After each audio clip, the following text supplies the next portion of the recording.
ത്രിയേക ദൈവത്തിന് മഹത്വം. പ്രിയ സഹോദരങ്ങളെല്ലാം ഞാൻ വന്ദനം ചെയ്യുകയാണ്. വീണ്ടും ഈ വിശുദ്ധ ദിവസം ദൈവസന്നിധിയിൽ നമുക്ക് ഇങ്ങനെ ഒരുമിച്ച് കൂടുവാൻ കൃപാലുവായ ദൈവം തന്ന അവസരത്തിനായി സ്തോത്രം ചെയ്യുന്നു. നമ്മളുടെ ഇന്നത്തെ മീറ്റിംഗ് അല്പം താമസിച്ചാണ് ആരംഭിക്കുന്നത്, എങ്കിലും കൃത്യസമയത്ത് തന്നെ നിർത്താനായിട്ട് ഉത്സാഹിക്കാം. കഴിഞ്ഞ 1-2 ആഴ്ചകളായി നാം വീണ്ടും ജനനവുമായി ബന്ധപ്പെട്ട ചില കാര്യങ്ങളാണ് പറഞ്ഞുകൊണ്ടിരിക്കുന്നത്. അതിന് മുൻപ് സംസാരിച്ചുകൊണ്ടിരുന്ന കാര്യങ്ങളെക്കുറിച്ചൊക്കെ നിങ്ങൾക്കൊരു ഓർമ്മയുണ്ട്. അപ്പോൾ ആ കാര്യങ്ങളൊക്കെ ആളുകൾ ഗ്രഹിക്കാനായിട്ട് ബുദ്ധിമുട്ടുന്നത് കണ്ടപ്പോൾ നമുക്ക് മനസ്സിലായൊരു സത്യമാണ്. ആ കാര്യങ്ങൾ അനേകർ ഗ്രഹിക്കാത്തതിൻ്റെ കാരണം നമുക്ക് മനസ്സിലായത് പലരും വീണ്ടും ജനനാനുഭവത്തിലേക്ക് വന്നിട്ടില്ല. വീണ്ടും ജനനാനുഭവത്തെക്കുറിച്ച് ഒത്തിരി തെറ്റായ ധാരണകളാണ് പലരുടെ ഉള്ളിലിരിക്കുന്നത്. അതിന് കാരണം ക്രൈസ്തവ ലോകത്ത് തന്നെ ധാരാളം ഡിനോമിനേഷൻസ് ഉണ്ട്. അവരോരോരുത്തരും പഠിപ്പിക്കുന്ന വ്യത്യസ്തമായ രീതിയിലാണ്. അതിൽ തന്നെ എപ്പിസ്കോപ്പൽ സഭകൾ ഏതാണ്ട് ഒരു ഐക്യതയോടെ തന്നെ പറയുന്ന ചില കാര്യങ്ങളുണ്ട്. മറ്റുള്ളവർ പറയുന്നതിനും വ്യത്യാസമുണ്ട്. അതായത് യോഹന്നാൻ്റെ സുവിശേഷം 3-ാം അധ്യായം, അതിൽ നിക്കോദീമോസുമായിട്ടുള്ള ആ സംഭാഷണം വളരെ വിശേഷപ്പെട്ടൊരു അധ്യായമാണ് യോഹന്നാൻ 3 എന്ന് പറയുന്നത്. അവിടെ കർത്താവിനോട് നിക്കോദീമോസ് സംസാരിക്കുന്ന ഭാഗമാണ്. അപ്പോൾ കർത്താവ് അവനോട് മറുപടി പറയുന്നതാണ്, വെള്ളത്താലും ആത്മാവിനാലും ജനിച്ചില്ല എങ്കിൽ ദൈവരാജ്യം കാണുവാൻ കഴിയില്ലെന്ന്, അല്ലെങ്കിൽ ദൈവരാജ്യത്തിൽ കടക്കാൻ കഴിയില്ലെന്ന്. 3-5 വാക്യങ്ങളാണ് അതിന് ആധാരമായി സാധാരണ എടുക്കുന്നത്. ആ 2 വാക്യങ്ങളിൽ നിന്നും ഈ വലിയൊരു സമൂഹം പഠിപ്പിക്കുന്നതും ജനം അനുവർത്തിച്ചു പോരുന്നതുമായ കാര്യമാണ് മാമോദീസായിലുള്ള വീണ്ടും ജനനം. മാമോദീസായിൽ പാപമോചനം ലഭിക്കുമെന്നുള്ളൊരു കാര്യം. അതിന് കഴിഞ്ഞതിൻ്റെ മുൻപിലത്തെ ആഴ്ചയിൽ നമ്മൾ വളരെ വിശദമായി തന്നെ ആ കാര്യങ്ങളെക്കുറിച്ച് പറയാനിടയായി. ആ വാക്യത്തിൻ്റെ അർത്ഥം എന്ന് പറയുന്നത് വെള്ളത്താലും ആത്മാവിനാലും ജനിക്കുക എന്ന് പറയുന്നത് വചനത്താൽ, സത്യവചനത്താൽ വീണ്ടും ജനിക്കുക, അല്ലെങ്കിൽ സുവിശേഷത്താൽ വീണ്ടും ജനിക്കുക എന്നുള്ള കാര്യം ആധികാരികമായി സ്ഥാപിക്കുവാൻ പരിശുദ്ധാത്മാവ് നമ്മെ സഹായിച്ചു. ആ വാക്യത്തിലേക്ക് നോക്കുമ്പോൾ ചില പ്രിയപ്പെട്ടവർ അത് തെറ്റായി പഠിപ്പിക്കുന്ന ഒരു രീതിയുണ്ട്. അതായത് വെള്ളത്താലും ആത്മാവിനാലെന്ന് പറയുമ്പോൾ വെള്ളത്താലൊരു ജനനം, പിന്നീട് ആത്മാവിനാലൊരു ജനനം. ആ വാക്യത്തിലേക്ക് നോക്കുമ്പോൾ നമുക്ക് കാണാൻ കഴിയുന്ന വെള്ളത്താലും ആത്മാവിനാലുമുള്ള ജനനം എന്നാണ്. അപ്പോൾ വെള്ളത്താലൊരു ജനനം, ആത്മാവിനാലൊരു ജനനം, അങ്ങനെ 2 രീതിയിലുള്ള ജനനത്തെക്കുറിച്ച് ആളുകൾ പഠിപ്പിക്കാറുണ്ട്. അത് വചനത്തിൻ്റെ യാതൊരു ഗ്രാഹ്യമില്ലാത്ത ആളുകളാണ്. അവിടെ ഒരേ ഒരു കാര്യമാണ് പറയുന്നത്, ദൈവരാജ്യത്തിലേക്ക് ഒരുവൻ പ്രവേശിക്കുന്നതിന് പുതുതായി ജനിക്കണമെന്നുള്ള കാര്യമാണ്. അതിനുള്ള വഴിയാണ് കർത്താവ് പറഞ്ഞു കൊടുക്കുന്നത്. വെള്ളത്താലും ആത്മാവിനാലെന്ന് പറഞ്ഞാൽ വചനത്താലാണ് വീണ്ടും ജനിക്കുന്നത്, അത് പരിശുദ്ധാത്മ സഹായത്താലാണ്. അത് ചേർത്ത് വെച്ചാണ് നമ്മൾ പഠിക്കുന്നതും പഠിപ്പിക്കുന്നതും. അത് വളരെ ആരോഗ്യകരമായ നിലയിലാണ് കഴിഞ്ഞ നാളുകളായിട്ട് ക്രിസ്തീയ സഭ മുന്നോട്ട് കൊണ്ടുപോകുന്നത്, അല്ലേ?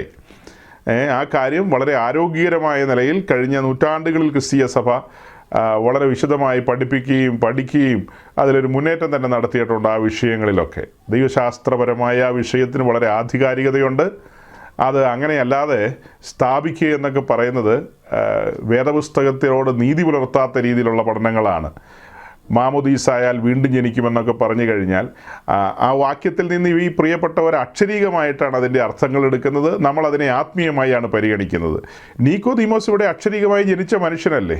ലിറ്ററലി ആ മനുഷ്യനിവിടെ ഒരു അമ്മയുടെ ഉദരത്തിലൂടെ ഈ ഭൂമിയിലേക്ക് ജനിച്ച് പുറത്തേക്ക് വന്നൊരു വ്യക്തിയാണ്. ആ വ്യക്തിയോടാണ് പറയുന്നത് പുതുതായി ജനിക്കണമെന്ന്. എന്ന് പറഞ്ഞാൽ വീണ്ടും അതുപോലൊരു ജനനം അല്ലല്ലോ ഉദ്ദേശിക്കുന്നത്. ലിറ്ററലി ഒരു ജനനമല്ല, അത് ആത്മീയ കാര്യമാണ്.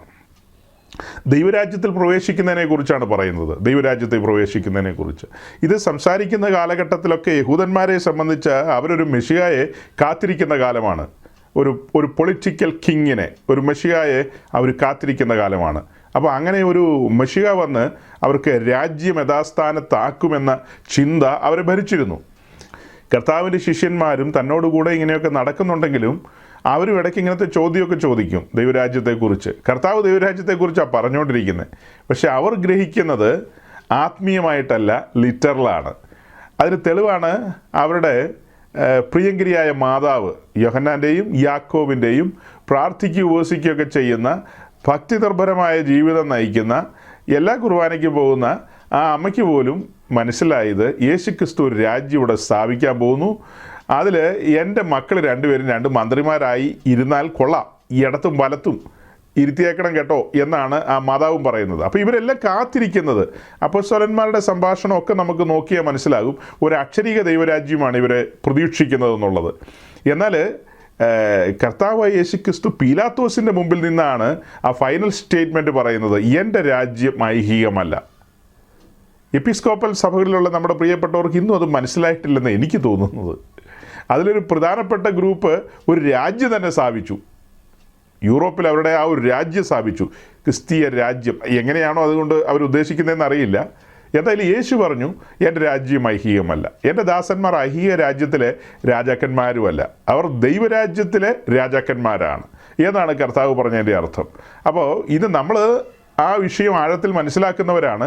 വെളിപ്പാട് പുസ്തകത്തിൽ എഴുതിയിട്ടുണ്ട്, തൻ്റെ രക്തത്താൽ വീണ്ടെടുക്കപ്പെട്ടവർ അവർ തൻ്റെ രാജ്യത്തിൽ രാജാക്കന്മാരും പുരോഹിതന്മാരുമാണെന്ന് എഴുതി വച്ചിരിക്കുകയാണ് 1-ാം അധ്യായത്തിൽ.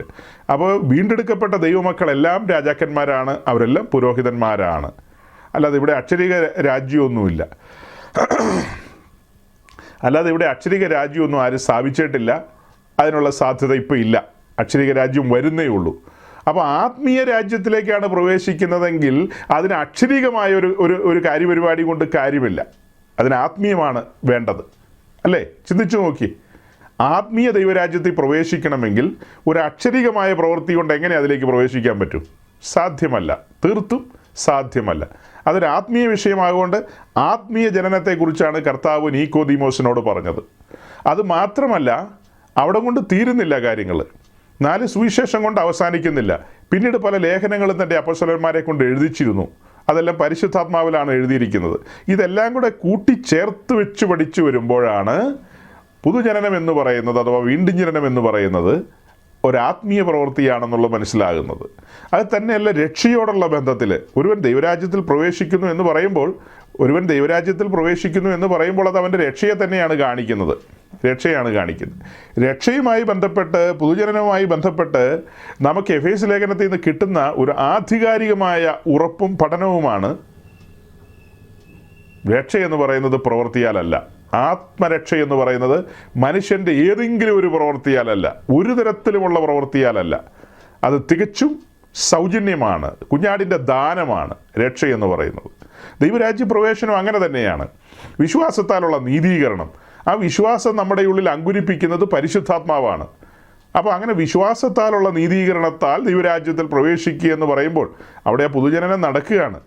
ആ പുതുജനനത്തോടുള്ള ബന്ധത്തിലാണ് ഞാൻ എഫേസ് ലേഖനവും കൂടെ ചേർത്ത് വെച്ച് പറഞ്ഞത്. ഈ ഒരു വലിയ സമൂഹം അവർ പറയുകയാണ്, പാപമോചനത്തിനുള്ള മാമോദീസ ഒന്ന് മാത്രമെന്ന് ഞങ്ങൾ ഏറ്റുപറയുന്നു എന്ന് പറയുമ്പോൾ അവിടെ പാപമോചിക്കുന്നു.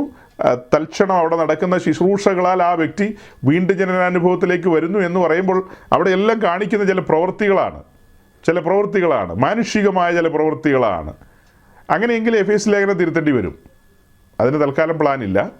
അപ്പോൾ എഫേസ് ലേഖനത്തിൽ പറയുന്നത് പ്രവൃത്തിയാലല്ല, അത് സൗജന്യമായി ലഭിക്കുന്നതാണ്, വിശ്വാസത്താലാണ് എന്ന് പറയുന്നു. അപ്പോൾ ഇതിൻ്റെ ചുവട് പിടിച്ചാണ് നമ്മൾ ഇനി മുന്നോട്ട് പറഞ്ഞു പോകാനായിട്ട് ആഗ്രഹിക്കുന്നത്. അപ്പോൾ ഇവിടെ ഒരു ചിന്ത ഞാൻ നിങ്ങളുടെ മുമ്പിൽ വെച്ചത് ഇത്രയേ ഉള്ളൂ, പ്രവൃത്തിയാലല്ല, വിശ്വാസത്താലാണ്. ആത്മീയ ദൈവരാജ്യത്തിലേക്കാണ് നാം പ്രവേശിച്ചിരിക്കുന്നത്, അക്ഷരിക ദൈവരാജ്യത്തിലേക്കല്ല. ആ ദൈവരാജ്യം നമ്മുടെ ഉള്ളിലേക്ക് വരികയാണ്. ആ രാജ്യത്തിൻ്റെ രാജാവും രാജാതിരാജാവുമായവൻ നമ്മുടെ ഉള്ളിൽ വന്ന് വാസം ചെയ്തുകൊണ്ട് തൻ്റെ രാജ്യം നമ്മുടെ ഉള്ളിൽ സ്ഥാപിക്കുകയാണ്. അങ്ങനെയാണ്, അല്ലാതെ ഈ ഭൂമിയിൽ വേറെ മാറ്റങ്ങളൊന്നും സംഭവിക്കുന്നില്ല. നമ്മൾ പുതുതായിട്ട് ജനിക്കുന്നതിൻ്റെ പേരിൽ സൂര്യനും ചന്ദ്രനും ഒക്കെ അതാതിൻ്റെ രീതിയിൽ ക്രമത്തിൽ അവിടെ നിൽക്കുകയും കറങ്ങുകയും ഒക്കെ ചെയ്യുന്നത് അങ്ങനെ ചെയ്യും. അതിനൊന്നും മാറ്റമൊന്നും വരാൻ പോകുന്നില്ല. മാറ്റം വരുന്ന നമുക്കാണ്. കാരണം നമ്മുടെ ജീവിതത്തിൽ ഇന്നലെ വരെ നാം തന്നെയായിരുന്നു രാജാവ്, കർത്താവ് നമ്മൾ തന്നെയായിരുന്നു, കർത്തൃത്വം നമ്മൾ തന്നെയാണ് നടത്തിക്കൊണ്ടിരുന്നത്. ഇവിടെ ഈ പുതുജനനത്തിൽ നമ്മൾ ദൈവരാജ്യത്തിലേക്ക് പ്രവേശിക്കുന്നു. അതിൻ്റെ അടുത്ത പടി എന്നോണം, അതിൻ്റെ പൂർത്തീകരണം എന്നോണം വിശ്വാസ സ്നാനത്തിൽ നാം നമ്മെ തന്നെ സമ്പൂർണ്ണമായി സമർപ്പിക്കുന്നു. അവിടെയാണ് നമ്മൾ സാധാരണ പറയുന്ന സെയിൽ ഡീഡിൽ ഒപ്പിടുക എന്ന് പറയുന്നത്. കർത്തൃത്വം കൈമാറുകയാണ്. രക്ഷ തികച്ച സൗജന്യമാണല്ലോ, അവിടെ കണ്ടീഷൻസ് ഒന്നുമില്ല, അൺകണ്ടീഷണലാണ്. കർത്താവ് നമ്മെ പാപത്തിൻ്റെ പടുകുഴിയിൽ നിന്ന് വീണ്ടെടുക്കുകയാണ്, ഉദ്ധരിക്കുകയാണ്, നമുക്ക് പാപത്തിൽ നിന്ന് മുക്തി നൽകുകയാണ്, പാപമോചനം നൽകുകയാണ്. അങ്ങനെ നാം ദൈവരാജ്യത്തിലേക്ക് വന്നിരിക്കുകയാണ്. രക്ഷിച്ചവനോട് ചേരുവാൻ സ്നാനമേൽക്കേണ്ടതുണ്ട്. അതാണ് അടുത്ത പടി എന്നൊക്കെ പറയുന്നത്. അപ്പോൾ അവിടെ ഗൗരവമായൊരു കാര്യം ഞാൻ പറഞ്ഞു, തീറാധാരത്തിൽ ഒപ്പിടുക. എന്നേക്കുമായി ഞാനിനി എനിക്കായി ജീവിക്കുന്നില്ല, എനിക്ക് വേണ്ടി മരിച്ചുയർത്തവനായിട്ട് ജീവിക്കുമെന്ന ഒരു പ്രതിജ്ഞയാണ്, ഒരു പ്ലഡ്ജാണ് അവിടെ എടുക്കുന്നത്. എന്ന് വെച്ചാൽ ആ ഒരു സമർപ്പണം ഒരു പ്ലഡ്ജ് തന്നെയല്ലേ. ആ ഒരു സമർപ്പണാനുഭവത്തിലേക്ക് ഒരുവൻ വരികയാണ്, അവൻ മുഴങ്കാലിലേക്ക് മാറുകയാണ്. അടിയനിതാ കർത്താവേ, എന്നെ ഞാനിതാ ഏൽപ്പിക്കുന്നു എന്ന ഒരു നിലയിലേക്ക് വരുമ്പോൾ അവൻ്റെ ജീവിതം സമ്പൂർണ്ണമായി ഏൽപ്പിച്ചു കൊടുക്കുകയാണ്, കർത്തൃത്വം വിട്ടുകൊടുക്കുകയാണ്. ഇതെല്ലാം ദൈവരാജ്യ സംബന്ധിയായ കാര്യങ്ങളാണ്. അപ്പോൾ ഞാൻ പറഞ്ഞതുപോലെ ദൈവരാജ്യം നമ്മുടെ ഉള്ളിലേക്ക് വന്നു, നാം ദൈവരാജ്യത്തിലേക്ക് പ്രവേശിക്കുന്നു. കർത്താവ് തൻ്റെ ശിഷ്യന്മാരെ പഠിപ്പിച്ച ആ കർത്തൃപ്രാർത്ഥന, അതൊരു പ്രാർത്ഥനയുടെ ഒരു മോഡലാണ്. നിങ്ങൾ ഇവണ്ണം പ്രാർത്ഥിപ്പിനെന്ന് പറഞ്ഞാൽ ഇങ്ങനെ തന്നെ അച്ചടിച്ച് വെച്ച് 30 പ്രാവശ്യം രാവിലെ ചെല്ലണം, വൈകിട്ട് 50 പ്രാവശ്യം, രാത്രി 100 പ്രാവശ്യം, അങ്ങനെയൊന്നുമല്ല. അതൊരു പ്രാർത്ഥനയുടെ മോഡലാണ്. ആ പ്രാർത്ഥനയുടെ മോഡൽ വികസിപ്പിച്ച് നിങ്ങൾ പ്രാർത്ഥിക്കുക, പരിശുദ്ധാത്മാവിൽ പ്രാർത്ഥിക്കുക. ഇപ്പോൾ ഇങ്ങനെ തന്നെ പ്രാർത്ഥിച്ചോ 3.5 കൊല്ലം, അത് ശുശ്രൂഷയുടെ ആരംഭകാലത്താണ് പഠിപ്പിച്ചത്. എന്നാൽ 3.5 കൊല്ലം കഴിയുമ്പോഴത്തേക്ക് അവർ ആത്മാവിൽ നിറയുകയാണ്, ഉയരത്തിലെ ശക്തിയാൽ നിറയപ്പെടുകയാണ്. അങ്ങനെ ആത്മാവിൽ നിറയപ്പെട്ട അവർ പിന്നെ പ്രാർത്ഥിക്കുന്നതിൻ്റെയൊക്കെ രീതി വേറെയാണ്. പക്ഷെ മെത്തേഡുണ്ട്. സ്വർഗസ്വനായ പിതാവിന് മഹത്വം കൊടുത്തുകൊണ്ടാണ് ഏത് പ്രാർത്ഥനയും ആരംഭിക്കേണ്ടത്. അങ്ങനെ തന്നെയാണ് ആരംഭിക്കേണ്ടത്. അങ്ങനെ ആരംഭിച്ച് അത് ഏറ്റവും ഒടുവിൽ കൺക്ലൂഡ് ചെയ്യുമ്പോൾ തൻ്റെ രാജ്യത്തിലേക്ക് നമ്മെ പ്രവേശിപ്പിച്ച പിതാവിന് മഹത്വം കൊടുത്തുകൊണ്ട് പുത്രൻ്റെ നാമത്തിൽ പ്രാർത്ഥന നമ്മൾ അവസാനിപ്പിക്കും. അതിനിടയിൽ അവിടെ പറയുന്ന കാര്യങ്ങളൊക്കെ നമ്മൾ പറയും, കാര്യങ്ങളെല്ലാം പ്രാർത്ഥനയിൽ വരും. അതെല്ലാം പറഞ്ഞാണ് പ്രാർത്ഥനയെ അവസാനിപ്പിക്കുന്നത്. അല്ലാതെ ഇതിങ്ങനെ ഈ തത്തമ്മേ പൂച്ച എന്ന് പറയുന്നാൽ വീണ്ടും വീണ്ടും ചൊല്ലിക്കൊണ്ടിരിക്കുക എന്നുള്ളതല്ല. ഓക്കെ, ചിലർക്ക് ഇത് കേൾക്കുമ്പോൾ കൺഫ്യൂഷൻ വരും, അല്ലെങ്കിൽ ദേഷ്യം വരും. അതിന് ഇപ്പോൾ ഒരു വിശദീകരണത്തിന് സമയമില്ല, താല്പര്യമില്ല. പിന്നത്തേതിൽ ഈ ഒരു കർത്തൃ പ്രാർത്ഥന മാത്രം എടുത്തുകൊണ്ട് നമുക്കതിൻ്റെ വിശദീകരണത്തിലേക്ക് പോകാം. എന്തുകൊണ്ട് നിങ്ങളിങ്ങനെ 10 പ്രാവശ്യം ചൊല്ലുന്നില്ല? പക്ഷെ ആ പ്രാർത്ഥനയുടെ അന്തസത്ത ഉൾക്കൊണ്ടവരാണ് നമ്മൾ. അതിലെനിക്ക് അഭിമാനമുണ്ട്. ആ പ്രാർത്ഥനയുടെ അന്തസത്ത ഉൾക്കൊണ്ടവരാണ്. കാരണം കണ്ണ് തുറക്കപ്പെട്ടതിൻ്റെ പേരിൽ അത് വായിക്കാൻ പറ്റുമല്ലോ. നമുക്ക് നമ്മുടെ ഭാഷയിൽ വായിക്കാൻ പറ്റും കണ്ണ് തുറന്നുകൊണ്ട്. കണ്ണ് തുറക്കാത്തവർക്ക് അത് വായിക്കാൻ പറ്റില്ല. ഇങ്ങനെ അപ്പനപ്പൂപ്പന്മാരായിട്ട് പാരമ്പര്യമായിട്ട് ഇങ്ങനെ കൈമാറി കിട്ടി ഇതിങ്ങനെ ഏറ്റു ചൊല്ലാനേ പറ്റുള്ളൂ. നമ്മുടെ അകക്കണ്ണ് തുറന്നുകൊണ്ട് നമുക്ക് വായിച്ചെടുക്കാൻ പറ്റും. എന്തെന്നാണ് വായിക്കുന്നത്? സ്വർഗസ്വനായ ഞങ്ങളുടെ പിതാവേ, നിൻ്റെ നാമം പരിശുദ്ധമാക്കപ്പെടണമേ, നിൻ്റെ രാജ്യം വരയണമേ.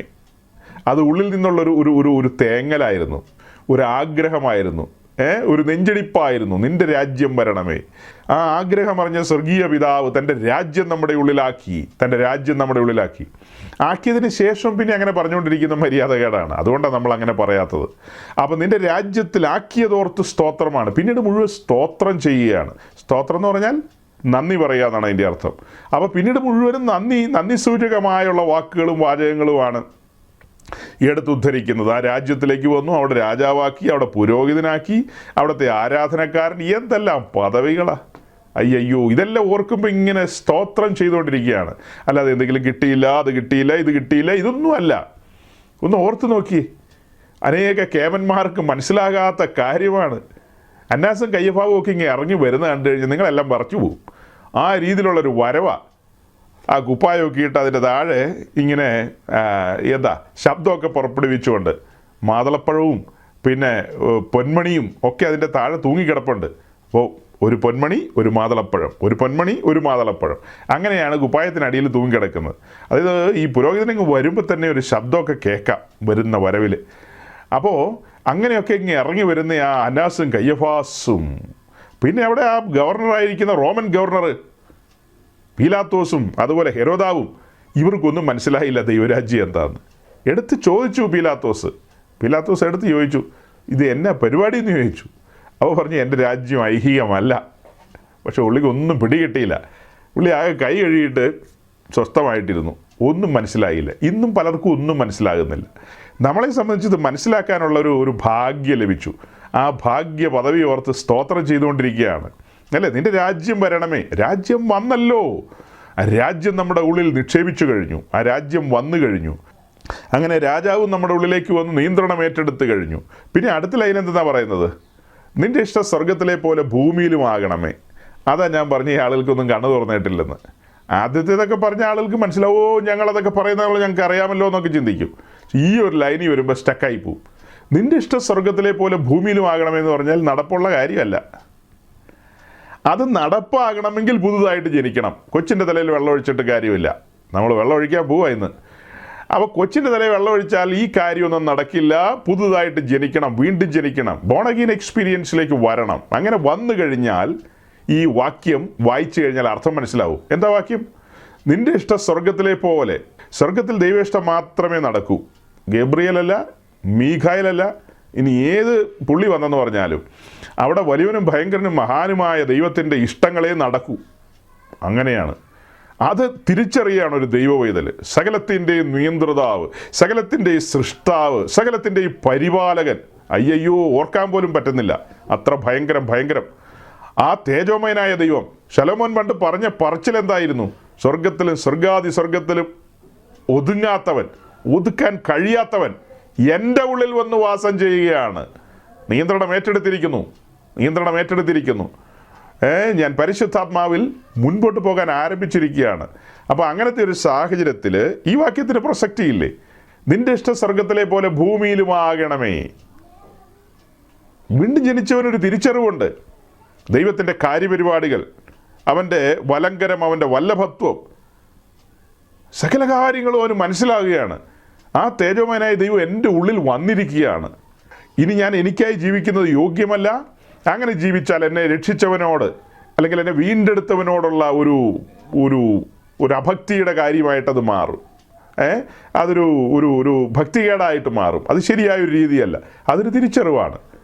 അപ്പോൾ രാജാതിരാജാവായവൻ നമ്മുടെ ഉള്ളിൽ വന്ന് വാസം ചെയ്യുകയാണ്. ഇതെല്ലാം പുതുജനനവുമായി ബന്ധപ്പെട്ട കാര്യങ്ങളല്ലേ, വീണ്ടും ജനനവുമായി ബന്ധപ്പെട്ട കാര്യങ്ങളാണ്. എന്തായാലും നമ്മൾ വീണ്ടും ജനനത്തിൻ്റെ വഴിയും വസ്തുതകളൊക്കെ പറഞ്ഞതാണ് മുന്നമേ. അതെല്ലാം നമ്മൾ പറഞ്ഞു കഴിഞ്ഞതിന് ശേഷം പല സഹോദരങ്ങളും അവരുടെ വാദഗതികളുമായിട്ടൊക്കെ പലരും വന്നിട്ടുണ്ട്. അതിലൊരു പ്രധാനപ്പെട്ട സഹോദരൻ, ഒരു കാത്തലിക് ബാക്ക്ഗ്രൗണ്ടിലുള്ള ഒരു സഹോദരൻ തൻ്റെ വാദഗതി ഉയർത്തുന്നത് പല പ്ലാറ്റ്ഫോമുകളിലും നമ്മളെ വെല്ലുവിളിക്കുന്നൊരു കാര്യമാണ്. അദ്ദേഹം പറയുന്നത്, ആദിമ കാലഘട്ടത്തിൽ ഇങ്ങനെ വിശ്വാസത്തിൽ വന്ന ആളുകൾക്കെല്ലാം സ്നാനം കൊടുത്തിട്ടുണ്ടെന്നുള്ളതൊരു വാസ്തവം തന്നെയാണ്. അപ്പോസ്തലന്മാരെല്ലാം അങ്ങനെ സ്നാനം കൊടുത്തിട്ടുണ്ട്. പക്ഷേ പിന്നീട് ഒരിക്കലും അങ്ങനെ വന്ന ആരുടെയും മക്കളെ ഇതുപോലെ വിശ്വാസ സ്നാനത്തിന് വിധേയമാക്കിയിട്ടില്ല. വിശ്വാസ സ്നാനവുമായി ബന്ധപ്പെട്ട് ദൈവരാജ്യത്തിൽ പ്രവേശിച്ച ആദ്യത്തെ ആൾക്കാരൊക്കെ ഉണ്ടല്ലോ. നമ്മുടെ എത്യോപ്യക്കാരൻ ചണ്ണനുണ്ട്, പിന്നെ ജയിലറുണ്ട്, ലുദിയായുണ്ട്, ഇങ്ങനെ പലരുടെയും പേര് നമുക്ക് പറയാനുണ്ട്. ഈ പറയപ്പെട്ട ആളുകൾക്കൊക്കെ പിന്നീട് മക്കളുണ്ടായിട്ടുണ്ടെങ്കിൽ, അവർക്ക് മക്കളുണ്ടായിട്ടുണ്ടെങ്കിൽ, അവരുടെ മക്കളുണ്ടായിട്ടുണ്ടെങ്കിൽ ആ കുട്ടികളെയെല്ലാം 56-ാം ദിവസം മാമോദീസ ഏൽപ്പിക്കുകയായിരുന്നു എന്നാണ് ഈ മഹാനായ സഹോദരൻ പറയുന്നത്. ഇത് അദ്ദേഹത്തിൻ്റെ മാത്രം അഭിപ്രായമൊന്നുമല്ല, ഒരു വലിയ സമൂഹം ചിന്തിക്കുന്ന ചിന്തയാണ്. അതുകൊണ്ടാണ് ഞാനിങ്ങനെയൊക്കെ പറയുന്നത്. നിങ്ങൾ ഇടയ്ക്ക് ഇങ്ങനത്തെ കാര്യമൊക്കെ പറയുമ്പോൾ ചിന്തിക്കും, ഇങ്ങനെ വല്ലവരുടെയൊക്കെ കാര്യം ഇവിടെ ഒന്ന് പറയുന്നത് എന്തിനാണ്? ഇത് ഏതെങ്കിലും ഒരാൾ പറയുന്നതല്ല, വലിയ സമൂഹത്തിൻ്റെ പഠനങ്ങളാണ്, അവരുടെ ചിന്തകളാണ്, അവരുടെ പുരോഹിതന്മാർ അവരെ പഠിപ്പിക്കുന്നതാണ്. അതുകൊണ്ടാണ് നമ്മളിങ്ങനെ പരസ്യമായി ആ ആശയത്തെ ഉയർത്തുന്നത്. ശരിക്കും ഇങ്ങനെ പലരും പറയുന്ന ആശയങ്ങളെ നമ്മൾ ഉയർത്തുന്നു, അവരുടെ പഠനങ്ങൾ നമ്മൾ നോക്കുന്നു, അങ്ങനെ നമ്മൾ ഇത് ഡിസ്കസ് ചെയ്യുന്നു, ആ കാര്യങ്ങളെക്കുറിച്ച് നമ്മൾ വിശകലനം ചെയ്യുന്നു, അത് പ്രസ്താവിക്കുന്നു. ഇതൊക്കെ സന്തോഷകരമായ കാര്യമാണ്. നമ്മുടെ ആ പ്രിയരായ സഹോദരങ്ങളെ ഒന്നും നമ്മൾ ഒരിക്കലും താഴ്ത്തിക്കെട്ടുന്നു, അപമാനിക്കുന്നൊന്നുമല്ല. ചിലരൊക്കെ വന്ന് നമ്മുടെ യൂട്യൂബ് മെസ്സേജിനടിയിലും ഫേസ്ബുക്കിലും ഒക്കെ വന്ന് കമൻ്റൊക്കെ എഴുതുമ്പോൾ ഏതോ ശത്രുവിനോട് ഇടപെടുന്ന പോലെയാണ്. അതെന്തിനാ അങ്ങനെ ചിന്തിക്കുന്നേ? നമ്മളെല്ലാം ദൈവത്തിൻ്റെ സൃഷ്ടികളാണ്. ഞങ്ങൾക്ക് മനസ്സിലായ കാര്യം ഞങ്ങൾ വിശദീകരിക്കുന്നു, ഇതിങ്ങനെയാണ്. അതങ്ങനെയല്ലെങ്കിൽ നിങ്ങൾക്ക് അതിൻ്റെ നിലയിൽ നിങ്ങളുടെ രീതിയിൽ പറയാം. അതങ്ങനെയല്ല, കൊച്ചിൻ്റെ തലയിൽ വെള്ളം ഒഴിക്കണം എന്ന് തന്നെയാണെങ്കിൽ, ആ ഷാഠ്യം അങ്ങനെയാണെങ്കിൽ ഓക്കെ, നമ്മൾ ഒരിക്കലും അതിന് തടസ്സം ചെയ്യാൻ വരുന്നില്ലല്ലോ. ഇവിടെ ആരും ചീത്തയൊന്നും വിളിക്കുന്നില്ലല്ലോ, കേസ് കൊടുക്കാൻ പോകുന്നില്ല, ഒന്നുമില്ല. ഞങ്ങൾ പഠിച്ചത് ഇങ്ങനെയാണ്, അത് ഞങ്ങൾ പരസ്യമായി പ്രസ്താവിക്കുന്നു. ഇത് കേട്ട ആരെങ്കിലും ഇതിനകത്ത് കാമ്പും കഴമ്പും ഉണ്ടെന്ന് തോന്നുകയാണെങ്കിൽ അവർ ഉടനടി എവിടെയെങ്കിലും പോയി ഒരു 150-200 രൂപ കൊടുത്തൊരു ബൈബിൾ വാങ്ങുക, എന്നിട്ട് ഒത്തു നോക്കുക ഈ പറയുന്നത് അതിനകത്തുണ്ടോ ഇല്ലയോ എന്ന് നോക്കിയിട്ട് അതിനനുസരിച്ചൊരു ജീവിതം ക്രമീകരിച്ചു കഴിഞ്ഞാൽ തീപ്പൊയ്കെ പോകണ്ടെന്ന് എനിക്ക് തോന്നുന്നത്. തീപ്പൊയ്കെ പോകേണ്ടി വരില്ല, നിത്യനാശം എന്ന ശിക്ഷാവിധിയിൽ അകപ്പെടേണ്ടി വരില്ല. നിത്യനാശമേ, വെറും നാശമല്ല, കുറച്ച് നാൾ നശിച്ചു കിടന്നിട്ട് പിന്നെ എഴുന്നേറ്റ് വരാനൊന്നും പറ്റില്ല. നിത്യനാശമാണ്, എല്ലാ കാലത്തേക്കും കൈവിടപ്പെട്ടു പോവുകയാണ്. അപ്പോൾ അങ്ങനെ പോകാതിരിക്കണമെങ്കിൽ ഇതാണ് മാർഗം. പുതുതായി ജനിക്കണം, ദൈവരാജ്യത്തിൽ പ്രവേശിക്കണം. അങ്ങനെ ദൈവരാജ്യത്തിൽ പ്രവേശിച്ചു കഴിഞ്ഞാൽ ആ വ്യക്തി വിശ്വാസ സ്നാനത്തിന് ഏൽപ്പിക്കപ്പെടണം, വിശ്വാസ സ്നാനത്തിലേക്ക് വരണം. അപ്പോൾ അതിനും വേറെ ഒത്തിരി ചോദ്യങ്ങളുണ്ട് കേട്ടോ, വേറെ ചോദ്യങ്ങളൊക്കെ ഉണ്ട്. ആ ചോദ്യങ്ങളെല്ലാം നമ്മൾ അഡ്രസ്സ് ചെയ്ത് പോകേണ്ടതുണ്ട്. എല്ലാ ചോദ്യങ്ങളെയൊക്കെ ചെറിയ തോതിൽ നമ്മൾ അഡ്രസ്സ് ചെയ്ത് പോകേണ്ടതുണ്ട്. പൊതുവായി ഈ വിഷയങ്ങളെല്ലാം പറയുമ്പോൾ, അതായത് ഈ കുഞ്ഞുങ്ങളുടെ കാര്യത്തിലാണ് ഈ വിഷയം പറഞ്ഞു വരുമ്പോൾ തന്നെ തട്ടിത്തടഞ്ഞ് വീഴുന്നത്. കുഞ്ഞുങ്ങളോടുള്ള ബന്ധത്തിൽ ഈ പ്രിയപ്പെട്ടവരെല്ലാം ഉയർത്തുന്നൊരു വാക്യമുണ്ട്. മർക്കോസിൻ്റെ സുവിശേഷം 10-ാം അധ്യായത്തിൻ്റെ 13 മുതൽ 16 വരെയുള്ള ആ ഭാഗം. അപ്പോൾ മർക്കോസ് 10-ന്റെ 13 മുതൽ 16 വരെ വായിക്കുമ്പോൾ എന്താ കണ്ടത്? അവൻ തൊടയേണ്ടതിന് ചിലർ ശിശുക്കളെ അവൻ്റെ അടുക്കൽ കൊണ്ടുവന്നു, ശിഷ്യന്മാരോ അവരെ ശാസിച്ചു. ശിഷ്യന്മാർ തടഞ്ഞു എന്നാണ് നമുക്ക് മനസ്സിലാകുന്നത്. ഉടനെ കർത്താവ് പറയാണ്, യേശു അത് കണ്ടാറെ മുഷിഞ്ഞ് അവരോട്, ശിശുക്കളെ എൻ്റെ അടുക്കൽ വരുവാൻ വിടുവീൻ, അവരെ തടുക്കരുത്. ഇവിടെ ശിഷ്യന്മാർ തടഞ്ഞു എന്നുള്ളതാണ് നമ്മൾ കാണുന്നത്. കുഞ്ഞുങ്ങളെയൊക്കെ ഇവിടെ ഈ വലിയ കാര്യങ്ങൾ പറയുന്നതിനിടയ്ക്കൊന്നും കൊണ്ടുവരണ്ട എന്നുള്ളത്. അപ്പം നമ്മുടെ ഈ പറയപ്പെട്ട കൂട്ടത്തിൽപ്പെട്ട ആളുകളെല്ലാം രണ്ടാമത് കാണുന്നത്, ഒന്നാമത് ശിഷ്യന്മാരെയാണ് തടയുന്നവരായിട്ട് കാണുന്നത്. രണ്ടാമത് ആരെയാണ് കാണുന്നതെന്ന് അറിയാമോ? നമ്മുടെ ഈ ഷിജു പാസ്റ്റർ ആൻഡ് ടീമുകളെയാണ്, ഇവർ ഈ പെന്തിക്കോസുകാരെയാണ് രണ്ടാമത് കാണുന്നത്. അവരും കുഞ്ഞുങ്ങളെ കൊണ്ടുവരരുത്, 56-ാം ദിവസം കൊണ്ടുവരരുത്. കുഞ്ഞു വളരട്ടെ, അവൻ ഭേദാഭേദങ്ങളെ തിരിച്ചറിയാൻ പ്രാപ്തിയാകട്ടെ, അങ്ങനെ പ്രാപ്തിയാകുമ്പോൾ അവൻ്റെ രക്ഷകനെ കണ്ടെത്തട്ടെ എന്ന് പറയുന്നൊരു കൂട്ടരുണ്ട്. അതാണ് പെന്തിക്കോസുകാർ. അപ്പോൾ അവരോടും വലിയൊരു ദേഷ്യമുണ്ട് ആളുകൾക്ക്. അപ്പോൾ ഇവിടെ നമ്മൾ വായിക്കുന്നത് എന്താ? ശിശുക്കളെ എൻ്റെ അടുക്കൽ വരുവാൻ വിടുവിൻ, അവരെ തടുക്കരുത്. ദൈവരാജ്യം ഇങ്ങനെയുള്ളവരുടേതല്ലോ. അവിടെ തീർന്നില്ല. ദൈവരാജ്യത്തെ ശിശു എന്ന പോലെ കൈക്കൊള്ളാത്തവൻ ആരും ഒരു നാളും അതിൽ കടക്കയില്ല എന്ന് ഞാൻ സത്യമായിട്ട് നിങ്ങളോട് പറയുന്നു എന്ന് പറഞ്ഞു. പിന്നെ അവൻ അവരെ തൻ്റെ അടുക്കൽ അണച്ച് അവരെ കൈവച്ച് പ്രാർത്ഥിച്ച് അനുഗ്രഹിച്ചു വിട്ടു. അപ്പോൾ 15-ാം വാക്യത്തിൽ എന്താ കാണുന്നത്? ശിശു എന്ന പോലെ കൈക്കൊള്ളാത്തവൻ ആരും ഒരു നാളും അതിൽ കടക്കയില്ല. ശിശു അതിൽ കടക്കുമെന്നാണോ വായിക്കുന്നത്? മലയാളമൊക്കെ വായിക്കാൻ ആളുകൾക്ക് അറിയാമോ എന്തോ? ആർക്കറിയാം? ശിശു എന്ന പോലെ എന്ന് പറഞ്ഞാൽ ശിശുക്കളെ ദൈവരാജ്യത്തിൽ പ്രവേശിക്കുന്നുള്ള അർത്ഥത്തിലാണോ ആ പറയുന്നത്? പറയുന്ന ആരോടാ? മുതിർന്നവരോടല്ലേ പറയുന്നത്. ഈ വന്ന 8 പൊട്ടും തിരിയാത്ത കൊച്ചുങ്ങളോടാണോ കർത്താവ് പറയുന്നത്? എന്താ ഈ 140 കോടി 150 കോടി ഇതൊന്നും മനസ്സിലാക്കാത്തത്? നിങ്ങൾ ആൾബലമുണ്ട്, കായബലമുണ്ട്, പലതുമുണ്ട്, മീശ വലുതാണ്, ഇതൊക്കെ വെച്ചിട്ടല്ലേ നമ്മളെ പുറത്ത് കുതിര കയറാൻ വരുന്നത്. ഇടിച്ചു വീഴ്ത്തിയിട്ട് നെഞ്ചത്ത് കയറി നിന്നിട്ടാണ് അട്ടഹസിക്കുന്നത്. ശിശുക്കളെ എൻ്റെ അടുക്കൽ വരുവാൻ കർത്താവ് പറഞ്ഞെന്നാണ് പറയുന്നത്. ഇതാണ് മാമോദീസയ്ക്കുള്ള ആധികാരികമായ വാക്യം. എന്താ ഈ പറയുന്നത്? ഇത് മാമോദീസയ്ക്കുള്ള വാക്യമാണോ ഇത്? കർത്താവ് ഒരു സൂചന കൊടുക്കുകയാണ്. നിങ്ങൾ തിരിഞ്ഞ് ശിശുക്കളെ പോലെ ആകാതെ, അതായത് വീണ്ടും ജനനത്തിൽ ശിശുതുല്യമായൊരു അനുഭവത്തിലേക്ക് വരികയല്ലേ. വീണ്ടും ജനിച്ചവൻ്റെ ആ ഒരു ഹൃദയ നിഷ്കളങ്കതയാണ് അവിടെ കാണിക്കുന്നത്. കുഞ്ഞുങ്ങൾ ഇന്നസെൻ്റാണ്, നിഷ്കളങ്കരാണ്. അല്ലാതെ കുഞ്ഞുങ്ങളിൽ പാപമില്ലെന്നല്ല അർത്ഥം. കുഞ്ഞുങ്ങളിൽ പാപമില്ലെന്നാണോ അർത്ഥം? നിങ്ങൾ തിരിഞ്ഞ് ശിശുക്കളെ പോലെ ആകാനാണ് പറയുന്നത്. അങ്ങനെയല്ലേ? ശിശു എന്ന പോലെ കൈക്കൊള്ളാത്തവൻ, ശിശു എന്ന പോലെ എന്ന് പറഞ്ഞാൽ അതിൻ്റെ അർത്ഥം ശിശു നേരെ ദൈവരാജ്യത്തിലേക്ക് കടന്നു വരിക എന്നാണോ അർത്ഥം? ദൈവരാജ്യത്തിലേക്ക് പ്രവേശിക്കുന്നതിന് വ്യവസ്ഥകൾ വെച്ചിട്ടില്ലേ? ആ വ്യവസ്ഥകൾ എങ്ങനെയാണ് ലംഘിക്കുന്നത്? അതിന് പഴയ നിയമത്തിൽ നിന്നും പുതിയ നിയമത്തിൽ നിന്നും നിഴലും പൊരുളും ഒക്കെ വെച്ചിരിക്കുക. അപ്പോൾ ഇതെല്ലാം അസ്ഥാനത്തായി പോവുകയല്ലേ. പഠനങ്ങളെല്ലാം വെള്ളത്തിലായി പോവും. സകല കാര്യങ്ങളും അങ്ങനെയായി പോവും. അങ്ങനെയാണോ ദൈവം ആഗ്രഹിക്കുന്നത്?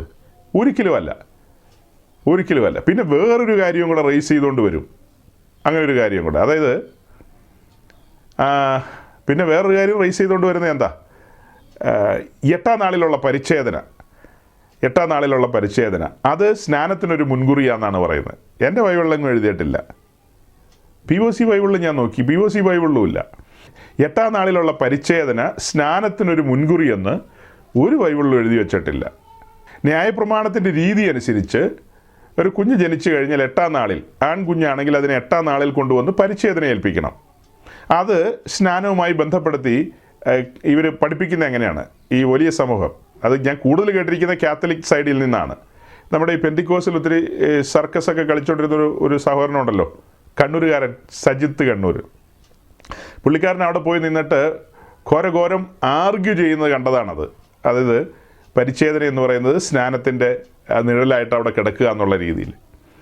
അപ്പോൾ ഈ കാര്യത്തിൽ എനിക്കൊരു വലിയ ചോദ്യമുണ്ട്. ആ ചോദ്യം എന്താണെന്ന് ചോദിച്ചാൽ, ഇപ്പം ഇവിടെ പറയുന്ന ആൺകുട്ടികളോടുള്ള ബന്ധത്തിൽ ഈ പരിച്ഛേദന പറയുന്നത്.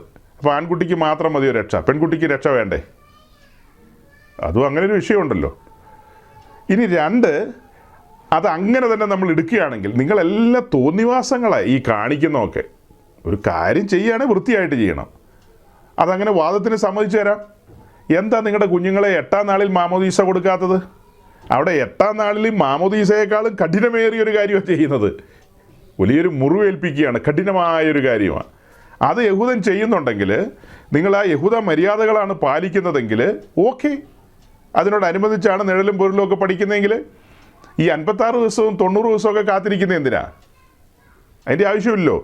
നിങ്ങൾ 8-ാം നാളിൽ കുഞ്ഞുങ്ങളെ മാമോദീസ ഏൽപ്പിക്കുക, അത് ശരിയാവില്ല. അതിന് ഞങ്ങൾക്ക് വേറെ ഒത്തിരി ചട്ടങ്ങളുണ്ട്. അത് ഞങ്ങളുടെ സഹോദരിമാർ കുഞ്ഞുങ്ങളുമായിട്ട് വരണമെങ്കിൽ 56 കഴിയണം. അതിന് ഏതാണ്ടൊക്കെ ഒത്തിരി ചട്ടങ്ങൾ ഒരു കത്തനാരിരുന്ന് പറഞ്ഞുകൊണ്ടിരിപ്പുണ്ട്. നടു ശരിയാകണമെങ്കിൽ പ്രസവമൊക്കെ കഴിഞ്ഞതാണ്, അത്താണ് ഇതാണെന്നൊക്കെ പറഞ്ഞ പുള്ളി പോയിന്റുകളൊക്കെ പറയുന്നുണ്ട്. ഈ പോയിന്റ് ഒന്നും പുസ്തകത്തിലില്ല, ഒരു തരം പുസ്തകങ്ങളിലും ഇല്ല. ഊതായ കാനോനിലും ഇല്ല, ഒരു കാനോനിലും ഇല്ല ഞാൻ നോക്കിയിട്ട്.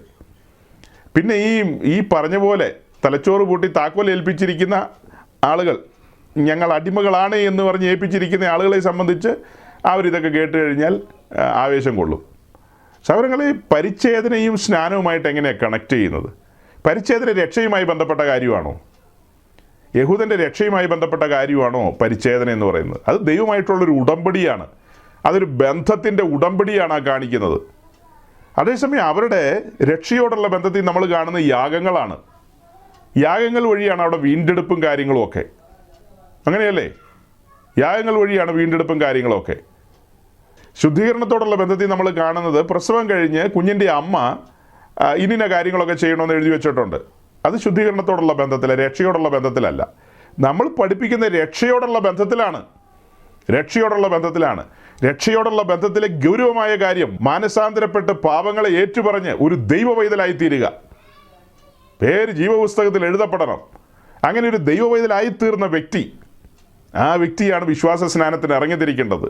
എന്ന് പറഞ്ഞാൽ വിശ്വാസത്താലുള്ള നീതീകരണം പ്രാപിച്ചയാൾ. ഇതൊക്കെ ഒത്തിരി വിശദീകരിച്ചിട്ടുള്ളതാണ്, പഴയ എപ്പിസോഡുകളിൽ അതെല്ലാം ഉണ്ട്. ഞാൻ വേഗം ഓടിച്ചു വിടുകയാണ്. അങ്ങനെയുള്ളൊരു വ്യക്തിയാണ് വിശ്വാസ സ്നാനത്തിന് ഇറങ്ങിത്തിരിക്കേണ്ടത്, അല്ലാത്തൊരു വ്യക്തിയല്ല വിശ്വാസ സ്നാനത്തിന് ഇറങ്ങിത്തിരിക്കേണ്ടത്. ഇവിടെ നമ്മൾ കഴിഞ്ഞ കാലങ്ങളിൽ പഠിച്ചിട്ടുള്ള ഒരു ആധികാരികമായൊരു പഠനമുണ്ടല്ലോ. എബി, നമുക്കൊരു യാഗപീഠത്തിൻ്റെ ഒരു പിക്ചർ കാണിക്കാമോ? ഒരു യാഗപീഠത്തിൻ്റെ പിക്ചർ. സഹോദരങ്ങളെ, നമ്മളിപ്പോൾ കാണുന്ന ഈ പിക്ചർ എന്ന് പറയുന്നത് ഇത് തിരുനിവാസത്തിൻ്റെ പിക്ചറാണ്. പഴയ നിയമത്തിൽ ഏറ്റവും സീരിയസ് ആയ ഒരു പഠന വിഷയമാണ്. ദൈവരാജ്യ സംബന്ധിയായ കാര്യങ്ങൾ വിശദീകരിക്കാൻ ഇതിലും നല്ല ഒരു കാര്യം പഴയ നിയമത്തിൽ നമുക്ക് നിഴലായിട്ട് എടുക്കാനില്ല. ഏറ്റവും മനോഹരമായൊരു കാര്യം ഇതാണ്. ഈ കാണുന്ന തിരുനിവാസത്തിന് ഇതിന് ചുറ്റോടി ചുറ്റൊരു ഫെൻസ് നമുക്ക് കാണാം, ഒരു വേലി പോലെ, ഒരു മതിൽ പോലെ. അതിനൊരേ ഒരു വാതിലാണ് കാണുന്നത്. ആ വാതിൽ യേശുക്രിസ്തുവിനെ കാണിക്കുകയാണ്, സുവിശേഷത്തെ കാണിക്കുകയാണ്. അങ്ങനെ സുവിശേഷത്തിലൂടെ ഒരു വ്യക്തി കണ്ണ് തുറക്കപ്പെട്ട് കഴിഞ്ഞാൽ അവൻ ആദ്യം കാണുന്നത് കത്തുന്നൊരു യാഗപീഠമാണ്. ആ യാഗപീഠം കാൽവറിയിലെ ക്രൂശിൻ്റെ നിഴലാണ്. ആ യാഗപീഠത്തിൽ ഒരു യാഗമൃഗം യാഗമായി അർപ്പിക്കപ്പെടുകയാണ്. അങ്ങനെ ആ യാഗപീഠത്തിൽ ഒരു യാഗമൃഗം യാഗമായി അർപ്പിക്കപ്പെടുന്നത് പോലെ കാൽവറിയിലെ ബലിപീഠത്തിൽ, ക്രൂശ് എന്ന് പറയുന്നത് നമ്മെ സംബന്ധിച്ച് അതൊരു മരക്കുരിശല്ല, അതൊരു ബലിപീഠമാണ്. പിതാവ് ഒരുക്കിയ ബലിപീഠമാണ്. മാനവലോകത്തിൻ്റെ വീണ്ടെടുപ്പിന് വേണ്ടി പിതാവായ ദൈവം ഒരുക്കിയ ബലിപീഠമാണത്. ആ ബലിപീഠത്തിലാണ് തൻ്റെ പുത്രനെ കൈവിട്ട് കളഞ്ഞതുപോലത്തെ സാഹചര്യത്തിലേക്ക് അനുവദിച്ചത്. അവിടെയാണ് അവനെ തകർത്ത് കളയുവാൻ യഹോവയ്ക്ക് ഇഷ്ടം തോന്നി എന്നൊക്കെ നമ്മൾ കാണുന്നത്. അവിടെ അവനെ തകർത്തിട്ടിരിക്കുകയാണ്. അവിടെ ആ തകർത്തിട്ടിരിക്കുന്ന കാഴ്ച ഒരുവൻ കാണുകയാണ്. എങ്ങനെയാണ് കാണുന്നത്? സുവിശേഷത്തിൻ്റെ കേൾവിയിലാണ്. സുവിശേഷം കേൾക്കുമ്പോൾ അകക്കണ്ണ് തുറക്കുകയാണ്. അതായത് സുവിശേഷം കേൾക്കുമ്പോൾ ഉണ്ടാകുന്ന റിസൾട്ട് എന്താ? അകക്കണ്ണ് തുറന്നു വരും. അങ്ങനെ അകക്കണ്ണ് തുറന്നു വരുമ്പോൾ ആ വ്യക്തി കാണുന്ന കാഴ്ച എന്ന് പറയുന്നത് കത്തുന്ന യാഗപീഠമാണ്. ആ യാഗപീഠത്തിലേക്ക് നോക്കുമ്പോൾ കാണുന്നത് എന്താ? ഒരുവൻ അവിടെ തകർക്കപ്പെട്ട് കിടക്കുകയാണ്. വീണ്ടെടുപ്പുകാരൻ, നമ്മുടെ വീണ്ടെടുപ്പിൻ്റെ മറുവിലയായി നാം പോകേണ്ട സ്ഥാനത്തേക്ക് നമുക്ക് പകരക്കാരനായി ഒരുവൻ അവിടെ തകർക്കപ്പെട്ട് കിടക്കുകയാണ്. കനത്ത വില കൊടുക്കുകയാണ്. പിതാവ് നമ്മെ സ്നേഹിച്ചുകൊണ്ട് തൻ്റെ പുത്രനെ ഏൽപ്പിച്ചു കൊടുക്കുകയാണ്. തൻ്റെ ഏകജാതനായ പുത്രനെ ബലിപീഠത്തിലേക്ക് ഏൽപ്പിച്ചു കൊടുക്കുകയാണ്. അതെല്ലാം നമ്മെ സ്നേഹിച്ചുകൊണ്ടാണ്. അങ്ങനെ ഈ കാഴ്ച കാണുന്ന ഒരു വ്യക്തിയെ സംബന്ധിച്ച് ഹൃദയത്തകർച്ച ഉണ്ടാകുകയാണ്. അവൻ്റെ ഹൃദയം ഉരുകുകയാണ്. ഒരു പാപിയായ വ്യക്തി ഈ കാഴ്ച കാണുമ്പോൾ അവിടെ അവൻ്റെ പുറം ഉഴവുചാല് പോലെ ഉഴുതുമറിച്ചെന്നൊക്കെയുള്ള കാര്യം കാണുന്നുണ്ട്. ഉഴവുചാല് പോലെ ഉഴുതുമറിച്ചെന്ന് കാണുമ്പോൾ അതുപോലെ തന്നെ നമ്മുടെ ഹൃദയവും ഉഴുതുമറിക്കപ്പെടുകയാണ്. സുവിശേഷ കേൾവിയിൽ സുവിശേഷം എന്ന കലപ്പ നമ്മുടെ ഉള്ളിലൂടെ കടന്നു പോവുകയാണ്. ആ ഉള്ളിലൂടെ കടന്നുപോയി ഉഴുതുമറിക്കുകയാണ്. ഉഴുതുമറിക്കപ്പെട്ട അനുഭവം, തകർന്നു തുടങ്ങിയ ഹൃദയത്തോടെ ആ വ്യക്തി അവിടെ സറണ്ടർ ചെയ്യുകയാണ്. ഒരു എൻകൗണ്ടർ നടക്കുകയാണ്. പൗലോസ് ദമസ്കോസിൽ വെച്ച് കർത്താവിനെ മുഖാമുഖം കണ്ടതുപോലെ ഒരു എൻകൗണ്ടർ നടക്കുകയാണ്. അപ്പോൾ അവിടെ ആ സറണ്ടർ ചെയ്ത വ്യക്തി അവൻ രക്ഷയിലേക്ക് പ്രവേശിക്കുകയാണ്. തൻ്റെ പാപം തിരിച്ചറിയുകയാണ്, പാപബോധം വരികയാണ്, ദൈവത്തിൻ്റെ നീതി വെളിപ്പെട്ടത് മനസ്സിലാക്കുകയാണ്, ശിക്ഷാവിധിയുടെ കാഠിന്യം ഗ്രഹിക്കുകയാണ്. അങ്ങനെ താൻ തന്നെ ഏൽപ്പിക്കുകയാണ്. ദൈവരാജ്യ നിമിത്തം താൻ ഒരു ദൈവ പൈതലായിത്തീരുകയാണ്. അങ്ങനെ ഒരു ദൈവ പൈതലായിത്തീർന്ന വ്യക്തി അടുത്ത പടി എന്ന് പറയുന്നതാണ് പരിശുദ്ധാത്മാവിനെ സകല സത്യത്തിലും വഴി നടത്തുകയാണ്. ഇങ്ങനൊരു അനുഭവത്തിലേക്ക് അവനെ നടത്തിയതാരാ? പരിശുദ്ധാത്മാവാണ്. പരിശുദ്ധാത്മാവിനെ സകല സത്യത്തിലേക്ക് വഴി നടത്തുകയാണ്. അങ്ങനെ വിശ്വാസ സ്നാനത്തിലേക്ക് പ്രവേശിക്കുകയാണ്. അടുത്ത പടി എന്ന് പറയുന്നത് വിശ്വാസ സ്നാനമാണ്. ഇവിടെയാണ് ഈ പ്രിയപ്പെട്ടവർ പറയുന്ന പോലെ കുഞ്ഞുങ്ങൾക്ക് ഇതെല്ലാം ഗ്രഹിക്കാൻ കഴിയുമോ സഹോദരങ്ങളെ?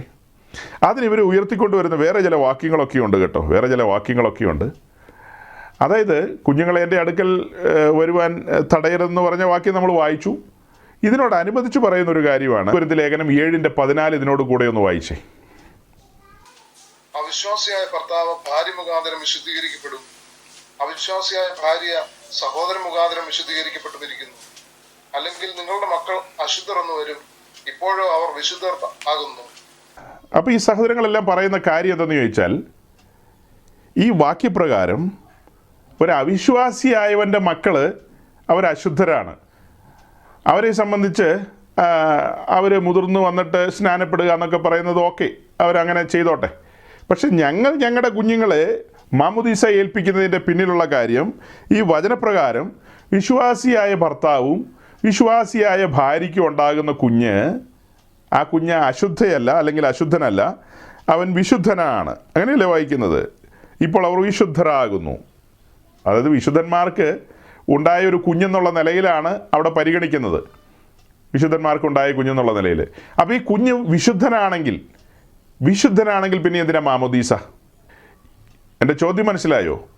ഈ കുഞ്ഞ് ഈ വചനപ്രകാരം വിശുദ്ധനാണെങ്കിൽ ഇനി എന്തിനാണ് ഒരു മാമോദീസ? ചോദ്യം അവിടെ കിടക്കുക. വലിയ ചോദ്യമാണ്, ചെറിയ ചോദ്യമൊന്നുമല്ല, ഇച്ചിരി കനം കൂടിയ ചോദ്യമാണ്. മാമോദീസ കൊടുക്കുമ്പോൾ നിങ്ങൾ എന്താ പറയുന്നത്? നിങ്ങൾ മീൻസ് തലത്തൊട്ടപ്പൻ എന്താ പറയുന്നത്? സാത്താനെ ഉപേക്ഷിച്ച് ക്രിസ്തുവിനെ കൈക്കൊണ്ടു എന്നാണ് പറയുന്നത്. അത് തന്നെയല്ല, അതിനു മുമ്പ് ആ സമയത്തൊക്കെ ചൊല്ലുന്നത് എന്തെന്നാ?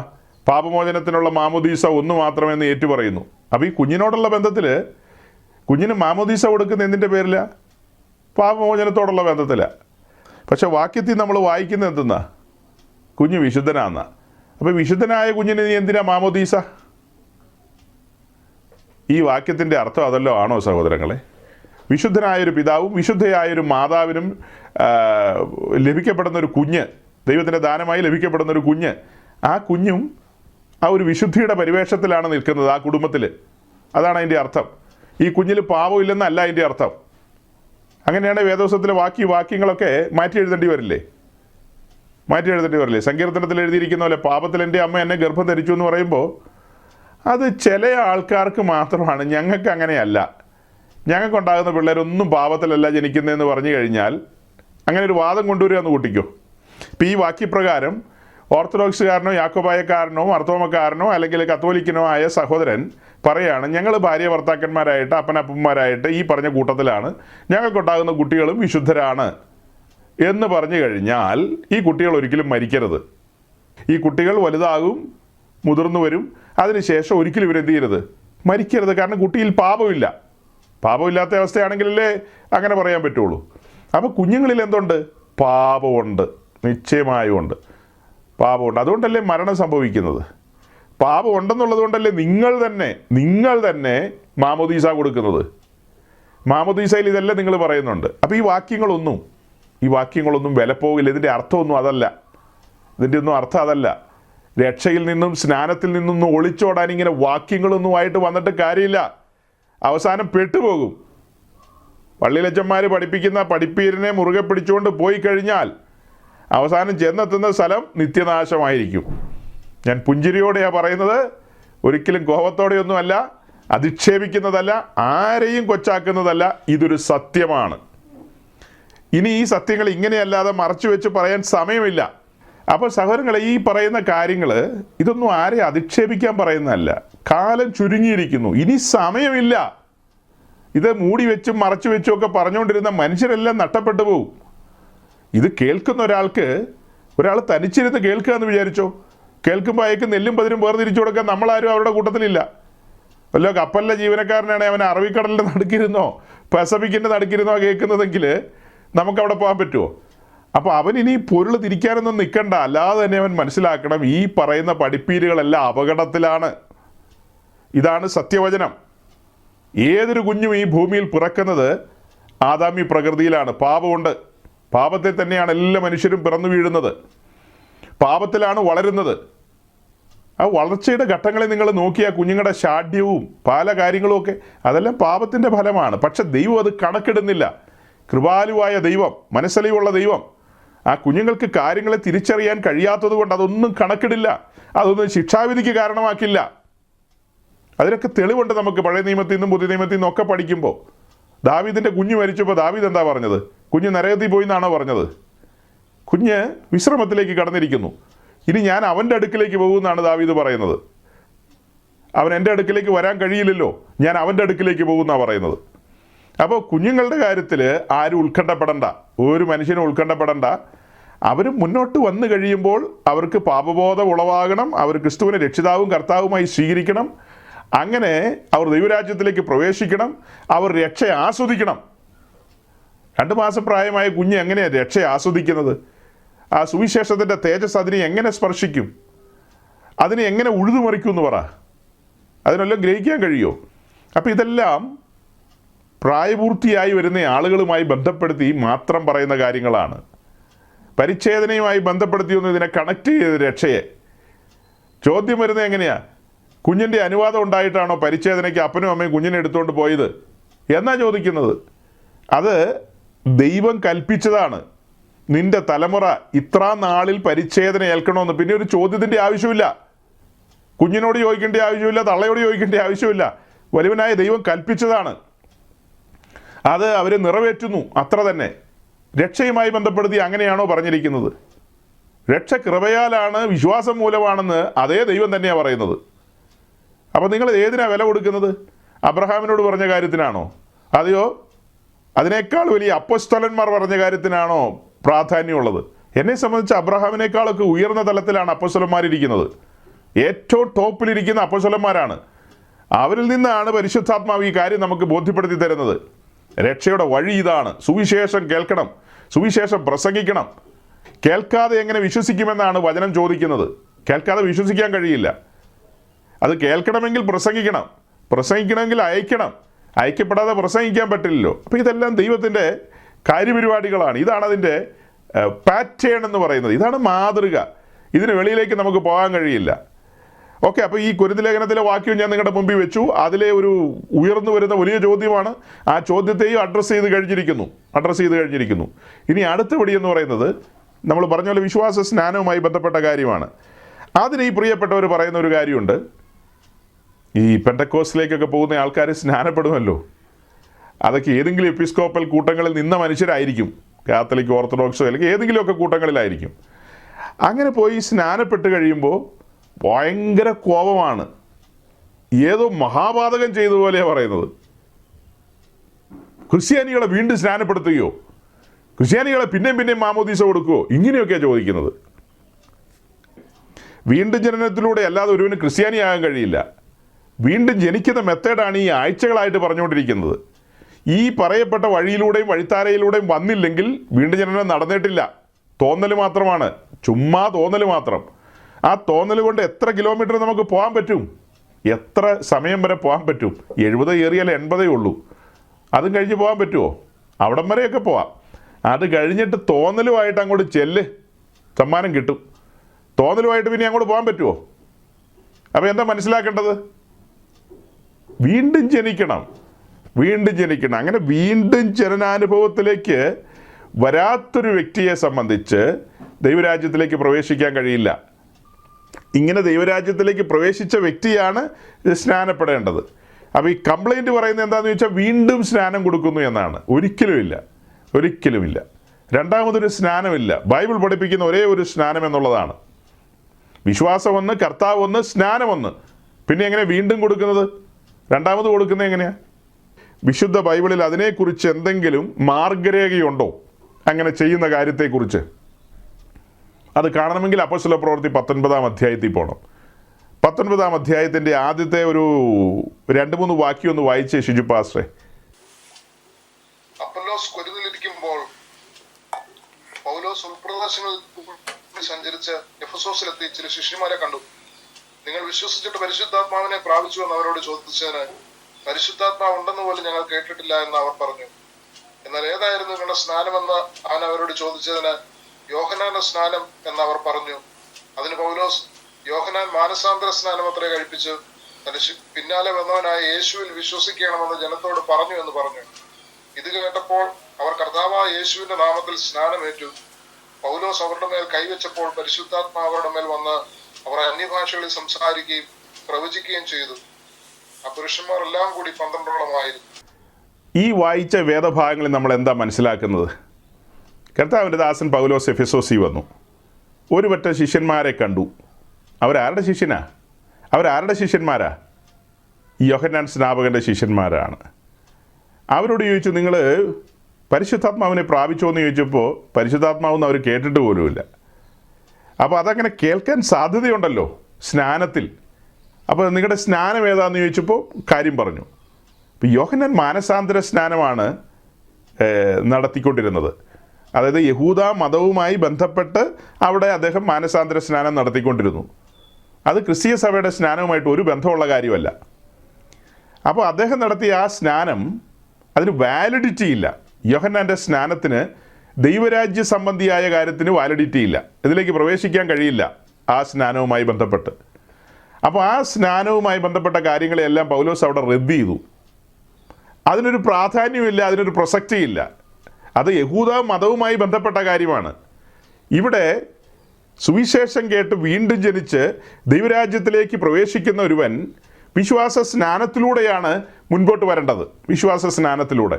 അങ്ങനെ വരുമ്പോൾ അവൻ പിതാവിൻ്റെയും പുത്രൻ്റെയും പരിശുദ്ധാത്മാവിൻ്റെയും നാമത്തിലാണ് സ്നാനപ്പെടുന്നത്. അപ്പോൾ ആദ്യത്തെ സ്നാനത്തെ അംഗീകരിക്കാതെ, അതിന് വില കൽപ്പിക്കാതെ വീണ്ടും പൗലോസ് അവരെന്ത് ചെയ്തു? ശരിയായ നിലയിൽ സ്നാനപ്പെടുത്തി. അതാണ് അവരുടെ ജീവിതത്തിലെ ഒന്നാമത്തെ സ്നാനം. ഇനിയൊരു സ്നാനം അവർക്കില്ല. ഇതാണ് ഒന്നാമത്തെ സ്നാനം. അപ്പോൾ ഇന്ന് കാണുന്ന എപ്പിസ്കോപ്പൽ സഭകളിൽ നടക്കുന്ന സ്നാനമോ? അവിടെ പിതാവിൻ്റെയും പുത്രൻ്റെയും പരിശുദ്ധാത്മാവിൻ്റെയും നാമം ഉണ്ടല്ലോ. യെസ്, കറക്റ്റാണത്. നിങ്ങൾ പറഞ്ഞ കറക്റ്റാണ്. പക്ഷെ അവിടെ ഇല്ലാതെ പോയൊരു കാര്യം എന്താ? അവിടെ ഈ പറയപ്പെട്ട കുഞ്ഞ് വിശ്വാസത്താൽ നീതീകരിക്കപ്പെട്ടിട്ടില്ല. ആ കുഞ്ഞ് കൃപയാലുള്ള രക്ഷ ആസ്വദിച്ചിട്ടില്ല.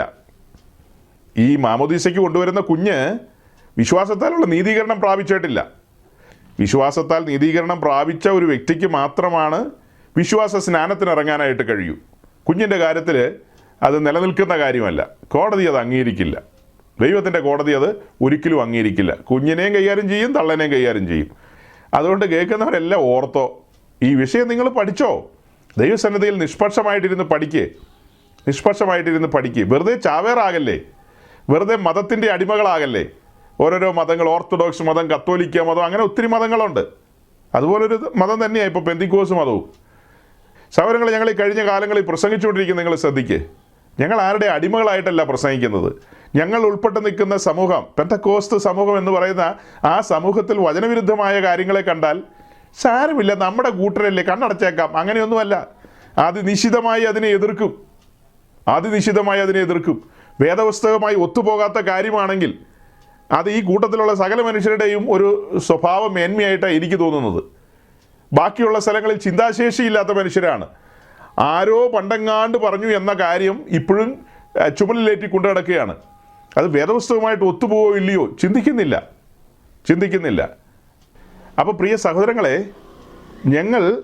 നിങ്ങൾ ഉയർത്തുന്ന ആശയങ്ങളെയും ഉപദേശങ്ങളെയും ഖണ്ഡിക്കുമ്പോഴും അത് തെറ്റാണെന്ന് പറയുമ്പോഴും ഓർക്കണം, ഞങ്ങൾ ഉൾപ്പെട്ട് നിൽക്കുന്ന സമൂഹത്തിൻ്റെ അകത്തും തെറ്റായ ആശയങ്ങളും ഉപദേശങ്ങളും ഒക്കെ ഉണ്ടെങ്കിൽ അതിനെ നഖശികാന്തം എതിർക്കുന്നവരാണ്. അതെന്താ വിളിച്ചു പറയുന്നത്? ഞങ്ങൾ ആർക്കും അടിമകളല്ല, ഞങ്ങളുടെ തലച്ചോറ് പൂട്ടി താക്കോൽ എവിടെ ഏൽപ്പിച്ചിട്ടില്ല.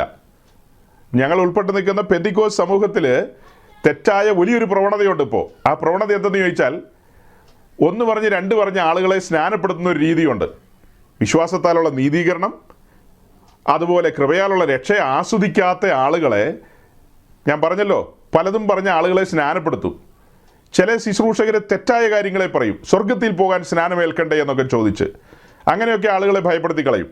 അങ്ങനെയൊക്കെ സ്നാനപ്പെടുന്നവരുണ്ട്. ഇതെല്ലാം തെറ്റായ പ്രവണതകളാണ് 100%. അവിടെ ശിശുക്കളെ സ്നാനപ്പെടുന്നതിന് തുല്യം തന്നെയാണിത്.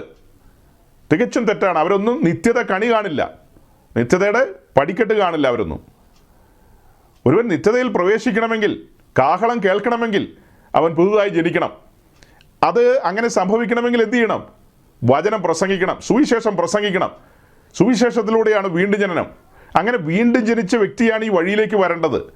അത് ഓർത്തഡോക്സുകാരനാകട്ടെ, പെന്തിക്കോസുകാരനാകട്ടെ, ഇന്നവനെന്നില്ലെന്ന് നിരീശ്വരവാദിയാകട്ടെ, ആരുമാകട്ടെ, ദൈവം വെച്ച പാറ്റേൺ ഇതാണ്. ഈ വഴിയിലൂടെ വന്നെങ്കിൽ മാത്രമേ നിത്യത ഉറപ്പിക്കാൻ പറ്റൂ.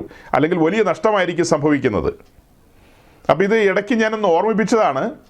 വീണ്ടും സ്നാനപ്പെടുത്തുന്നോ, വീണ്ടും മാമോദീസ കൊടുക്കുന്നോ എന്ന് പറഞ്ഞ് ഭയങ്കരമായി ശോഭിക്കുന്നവർക്കുള്ള മറുപടിയാണിത്. അങ്ങനെയാണെങ്കിൽ യോഹന്നാൻ സ്നാപകൻ പൗലോസിനെ കാണുമ്പോൾ എന്ത് പറഞ്ഞേനെ? ഇയാൾ കൊള്ളാമല്ലോടാ മോനെ, ഞാനിവിടെ കാലങ്ങളായി പണി തുടങ്ങിയിട്ട് ഞാൻ യോർദാൻ്റെ കരയിലെ ആളുകളെ സ്നാനപ്പെടുത്തിക്കൊണ്ടിരിക്കുന്നയാളാണ്. എൻ്റെ കൈക്കീഴുള്ള യേശു ക്രിസ്തു പോലും സ്നാനപ്പെട്ടത്. എൻ്റെ സ്നാനത്തിന് മോളിൽ കയറി നീ ഒരു സ്നാനം കൊടുക്കാൻ പാകത്തിന് നീ ആരാന്ന് ചോദിക്കും. അവർ തമ്മിൽ കണ്ടിട്ടില്ലായിരിക്കും. നീ ആരാന്ന് ചോദിക്കില്ലേ? അപ്പോൾ അതിന് പൗലോസിന് മറുപടി ഉണ്ടെന്നേ, വ്യക്തമായ മറുപടിയുണ്ട്. ആ പൗലോസിലൂടെയല്ലേ ദൈവസഭയ്ക്ക് കാര്യങ്ങളൊക്കെ വെളിപ്പെട്ട് കിട്ടിയത്. റോമാലേഖനം 6-ാം അധ്യായം വേഗം തുറക്കാം. റോമാലേഖനം 6-ാം അധ്യായം. സ്നാനത്തോടുള്ള ബന്ധത്തിൽ ഏറ്റവും ആധികാരികമായ ഒരു അധ്യായമാണ് റോമാലേഖനം 6-ാം അധ്യായം.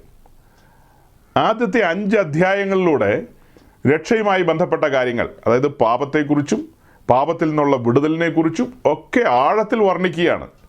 വിശേഷാൽ 3-ാം അധ്യായത്തിലേക്ക് വരുമ്പോൾ നമ്മുടെ കർത്താവായ യേശു ക്രിസ്തുവിനെ ആ കാൽവറിയിൽ പരസ്യമായി നിർത്തിയിരിക്കുന്ന ആ കാഴ്ച എവിടെയുണ്ട്. അവനെ പരസ്യമായി സകല മനുഷ്യരുടെയും പാപത്തിൻ്റെ പ്രായശ്ചിത്തമാകുവാൻ അവനെ പരസ്യമായി നിർത്തിയിരിക്കുകയാണ്. ആ കാഴ്ചയൊക്കെ കണ്ടുകേട്ട് ഒരുവൻ സമർപ്പിതനായി കടന്നു വരികയാണ്. അങ്ങനെ വീണ്ടും ജനനാനുഭവത്തിലേക്ക് കടന്നു വരുന്ന ഒരുവനോടുള്ള ബന്ധത്തിൽ ഈ റോമാലേഖനം 6-ാം അധ്യായം ഇങ്ങനെ തുറന്നു കിടക്കുകയാണ്. ഈ പറയപ്പെട്ട ആളുകൾ പറയുന്നത് പോലെ റോമാലേഖനം 6-ാം അധ്യായം എന്ന് പറയുന്നത് ഹിന്ദുക്കൾക്കും മുസ്ലിങ്ങൾക്കും പിന്നെ സിഖുകാർക്കും ഒക്കെ ഉള്ളതാണ്. ഞങ്ങൾ നസ്രാണി ലോകത്തുള്ള ആളുകൾക്ക് ഈ അധ്യായം ബാധകമല്ല. കാരണം ഞങ്ങളുടെ അപ്പനപ്പൂപ്പന്മാരായിട്ട് ഞങ്ങൾ നസ്രാണികളായതാണ്. ഞങ്ങളുടെ പിള്ളേരെ ഞങ്ങൾ മാമോദീസ മുക്കി ഞങ്ങളുടെ സഭയുടെ ഭാഗമാക്കുകയാണ് എന്ന് പറഞ്ഞു കഴിഞ്ഞാൽ, അപ്പോൾ ഈ അധ്യായം നിങ്ങൾക്ക് ബാധകമല്ലെന്നല്ലേ വരുന്നത്? ഒരധ്യായത്തിൽ നിന്ന് അവർക്ക് ഒഴിവുണ്ട്. നമുക്കാർക്കും ഇതിൽ ഒരു വരിയിൽ നിന്ന് പോലും ഒഴിവില്ല. ഇവർക്കെല്ലാം അധ്യായത്തിൽ നിന്ന് ഒഴിവുണ്ട്. കാരണം എന്താ? റോമാലേഖനം 6-ന്റെ 3-ാം വാക്യത്തിൽ നമ്മളെങ്ങനെയാണ് വായിക്കുന്നത്? അല്ല, യേശു ക്രിസ്തുവിനോട് ചേരുവാൻ സ്നാനമേറ്റവരായ നാം എല്ലാവരും അവൻ്റെ മരണത്തിൽ പങ്കാളികളാകുവാൻ സ്നാനമേറ്റിരിക്കുന്നതെന്ന് നിങ്ങൾ അറിയുന്നില്ലയോ? ഇത് റോമിലുള്ള വിശുദ്ധന്മാരോട് പൗലോസ് പറയുകയാണ്, നിങ്ങൾ അറിയുന്നില്ലയോ? ഈ ലേഖനം എഴുതുന്ന ഏകദേശം AD 59 പരിസരമാണ്, അല്ലെങ്കിൽ 58-59 എന്ന് വേണേൽ നമുക്ക് കൂട്ടാം. അങ്ങനെ 58-59 പരിസരത്താണ് ഈ റോമാലേഖനം എഴുതുന്നത്. ഏകദേശം AD 30 കർത്താവിൻ്റെ സഭ ആരംഭിച്ചു. സഭ ആരംഭിച്ചു. അപ്പോൾ എത്രയോ നാളുകൾ മുൻപോട്ട് പോയി. അത്രയും നാളുകൾ മുൻപോട്ട് പോയതിന് ശേഷമാണ് ഈ ലേഖനം എഴുതുന്നത്. അവിടെ പറയുന്നത് എന്താ? അല്ല, യേശു ക്രിസ്തുവിനോട് ചേരുവാൻ സ്നാനമേറ്റവരായ നാം എല്ലാവരും. അവിടെ ഒരു പദപ്രയോഗമുണ്ട്, നാം എല്ലാവരും. അവിടെ പൗലോസുമുണ്ട്, ഈ റോമിലുള്ള സകല വിശുദ്ധന്മാരുമുണ്ട്. അവിടെ പൗലോസ് റോമിലുള്ള വിശുദ്ധന്മാർ മാത്രമേ ഉള്ളൂ, ഞാനും നിങ്ങളുമില്ലേ? ആ പദപ്രയോഗത്തിനകത്ത് ഞാനും നിങ്ങളുമില്ലേ? ഇനി നമ്മുടെ കാലശേഷമാണെങ്കിൽ ഇനി ജനിക്കാനിരിക്കുന്ന തലമുറകളില്ലേ? കർത്താവ് വരാൻ താമസിച്ചാൽ ആ ജനിക്കാനിരിക്കുന്ന തലമുറകളും ആ കാലഘട്ടത്തിലെ ശുശ്രൂഷകരും എല്ലാം അവരും ഇതേ വാക്യം തന്നെ പറയും. അവരും ഇതേ വാക്യം തന്നെയല്ലേ എടുത്ത് പറയാൻ പോകുന്നത്, നാം എല്ലാവരും. അവൻ്റെ മരണത്തിൽ പങ്കാളികളാകുവാൻ സ്നാനമേറ്റിരിക്കുന്നു. ഇതൊക്കെ കുഞ്ഞിനോടുള്ള ബന്ധത്തിൽ എങ്ങനെ പറയും? പിന്നീട് താഴേക്ക് വായിക്കുമ്പോൾ കാണുന്നത് എന്താ? അങ്ങനെ നാം അവൻ്റെ മരണത്തിൽ പങ്കാളികളായി തീർന്ന സ്നാനത്തിൽ അവനോടുകൂടെ കുഴിച്ചിടപ്പെട്ടു. ക്രിസ്തു മരിച്ചിട്ട് പിതാവിൻ്റെ മഹിമയിൽ ജീവിച്ചെഴുന്നേറ്റതുപോലെ നാമും ജീവൻ്റെ പുതുക്കത്തിൽ നടക്കേണ്ടതിന് തന്നെ. ഇപ്പോൾ സ്നാനത്തിൽ നിന്ന് പുറത്തു വരുന്ന വ്യക്തി ജീവൻ്റെ പുതുക്കത്തിൽ നടക്കാൻ വേണ്ടിയാണ് പുറത്തേക്ക് വരുന്നത്, സ്നാനക്കുളത്തിൽ നിന്ന് പുറത്തേക്ക് വരുന്നത്. വളരെ സീരിയസ് ആയ കാര്യമാണ്. മുൻകാലത്ത് നമ്മളിത് വളരെ വിശദമായൊക്കെ പറഞ്ഞിട്ടുണ്ട്. ഞാൻ ഓടിച്ചു പറഞ്ഞു പോവുകയാണ്. ഈ പറഞ്ഞു പോകുന്നതിനിടയ്ക്ക് ചില വാക്യങ്ങളും മുട്ടായുക്തികളും വരട്ടുവാദങ്ങളും ഒക്കെ ആയിട്ട് ആളുകൾ വരുന്നുണ്ടല്ലോ. അതിനെല്ലാം ഞാൻ അഡ്രസ്സ് ചെയ്യായിരുന്നു, മറുപടി പറയായിരുന്നു. അതുകൊണ്ട് ആ സമയം ഇങ്ങനെ മുന്നോട്ട് പോയത്. ഈ വാക്യങ്ങളെക്കുറിച്ചൊക്കെ നിങ്ങൾക്ക് ആഴത്തിൽ അറിയാവുന്നവരാണ്. അതുകൊണ്ട് അധികം ഇവിടെ നിന്നൊന്നും പറയേണ്ട കാര്യമില്ല, ഇതെല്ലാം അറിയുന്നവരാണ്. പക്ഷെ മനുഷ്യനെ കുഴക്കിയിട്ടിരിക്കുന്ന കുറേ കാര്യങ്ങളുണ്ട്. അതെല്ലാമാണ് ഞാൻ ഇന്ന് അഡ്രസ്സ് ചെയ്യാനായിട്ട് പരിശ്രമിച്ചത്. പരിച്ഛേദന, പിന്നെ ഈ കുഞ്ഞുങ്ങളെ അടുത്ത് വരാൻ തടുക്കരുത്, പിന്നെ എന്താ 1 കൊരിന്ത്യർ 7-ാം അധ്യായത്തിലെ വാക്യം, ഇങ്ങനെ പലവിധമായ കാര്യങ്ങൾ. അതുപോലെ രണ്ടാമത് സ്നാനം കൊടുക്കാമോ? ആരവിടെ രണ്ടാമത് സ്നാനം കൊടുക്കുന്നത്? ഞാൻ എൻ്റെ ജീവിതത്തിൽ ഒരിക്കൽ മാത്രമേ സ്നാനപ്പെട്ടിട്ടുള്ളൂ, ഒരിക്കൽ മാത്രം. പിന്നെ 2 മാസം പ്രായമായപ്പോൾ ഒരു വയസ്സായ അച്ഛൻ എൻ്റെ തലയിൽ ഇച്ചിരി വെള്ളം തെളിച്ചാർന്നാണ് പറയുന്നത്. എനിക്ക് വലിയ ഓർമ്മയൊന്നുമില്ല കേട്ടോ, എനിക്ക് വലിയ ഓർമ്മയൊന്നുമില്ല. എൻ്റെ ഗ്രാൻഡ് ഫാദർ മിസ്റ്റർ ഗി വർഗീസ്, അല്ലെങ്കിൽ വർഗീസ് വൈദ്യൻ എന്ന് വിളിക്കും ആൾക്കാർ, വർഗീസ് വൈദ്യൻ. ഈ വർഗീസ് വൈദ്യൻ എനിക്ക് യേശുക്രിസ്തുവിനെ കുറിച്ച് ഒരു സിംഗിൾ ലൈൻ പോലും പറഞ്ഞു തന്നായിട്ട് എൻ്റെ ഓർമ്മയിലില്ല. എൻ്റെ തലത്തൊട്ടപ്പനായ വർഗീസ് വൈദ്യൻ എന്ന് വിളിക്കപ്പെടുന്ന ശ്രീമാൻ ഗി വർഗീസ് എന്ന എൻ്റെ പിതാമഹൻ ദൈവരാജ്യ സംബന്ധിയായോ യേശുക്രിസ്തുവിനെ പറ്റിയോ ഒരു കാര്യം എന്നെ പഠിപ്പിച്ചിട്ടില്ല. അന്നേ ദിവസം പുള്ളിക്കാരൻ അവിടെ വന്നു നിന്ന് ഈ പറഞ്ഞ പുള്ളിയെ തള്ളുന്നു, കർത്താവിനെ സ്വീകരിക്കുന്നു അഥവാ മെഷിയായെ സ്വീകരിക്കുന്നു എന്ന് പറഞ്ഞ് ചാപ്പാടടിച്ചതല്ലാതെ പിന്നീടൊന്നും സംഭവിച്ചിട്ടില്ല. പിന്നീട് സംഭവിച്ചൊരു വലിയ കാര്യമുണ്ട്. പിന്നീട് അദ്ദേഹത്തിൻ്റെ മരണശേഷമാണ് അദ്ദേഹത്തിൻ്റെ കൊച്ചുമകനായ ഞാൻ വീണ്ടും ജനനാനുഭവത്തിൽ ദൈവരാജ്യത്തിൽ വന്നത്. എൻ്റെ അകക്കണ്ണ് തുറന്നു, യേശുക്രിസ്തുവിനെ സ്വന്തം രക്ഷിതാവും കർത്താവുമായി സ്വീകരിച്ചു. പിന്നീട് എനിക്ക് വചനം വെളിപ്പെട്ടു, ആത്മാവിൽ നിറയപ്പെട്ടു, ആത്മശക്തി അനുഭവിച്ചു. പിന്നെ ദൈവരാജ്യം ഘോഷിക്കാൻ ആരംഭിച്ചു.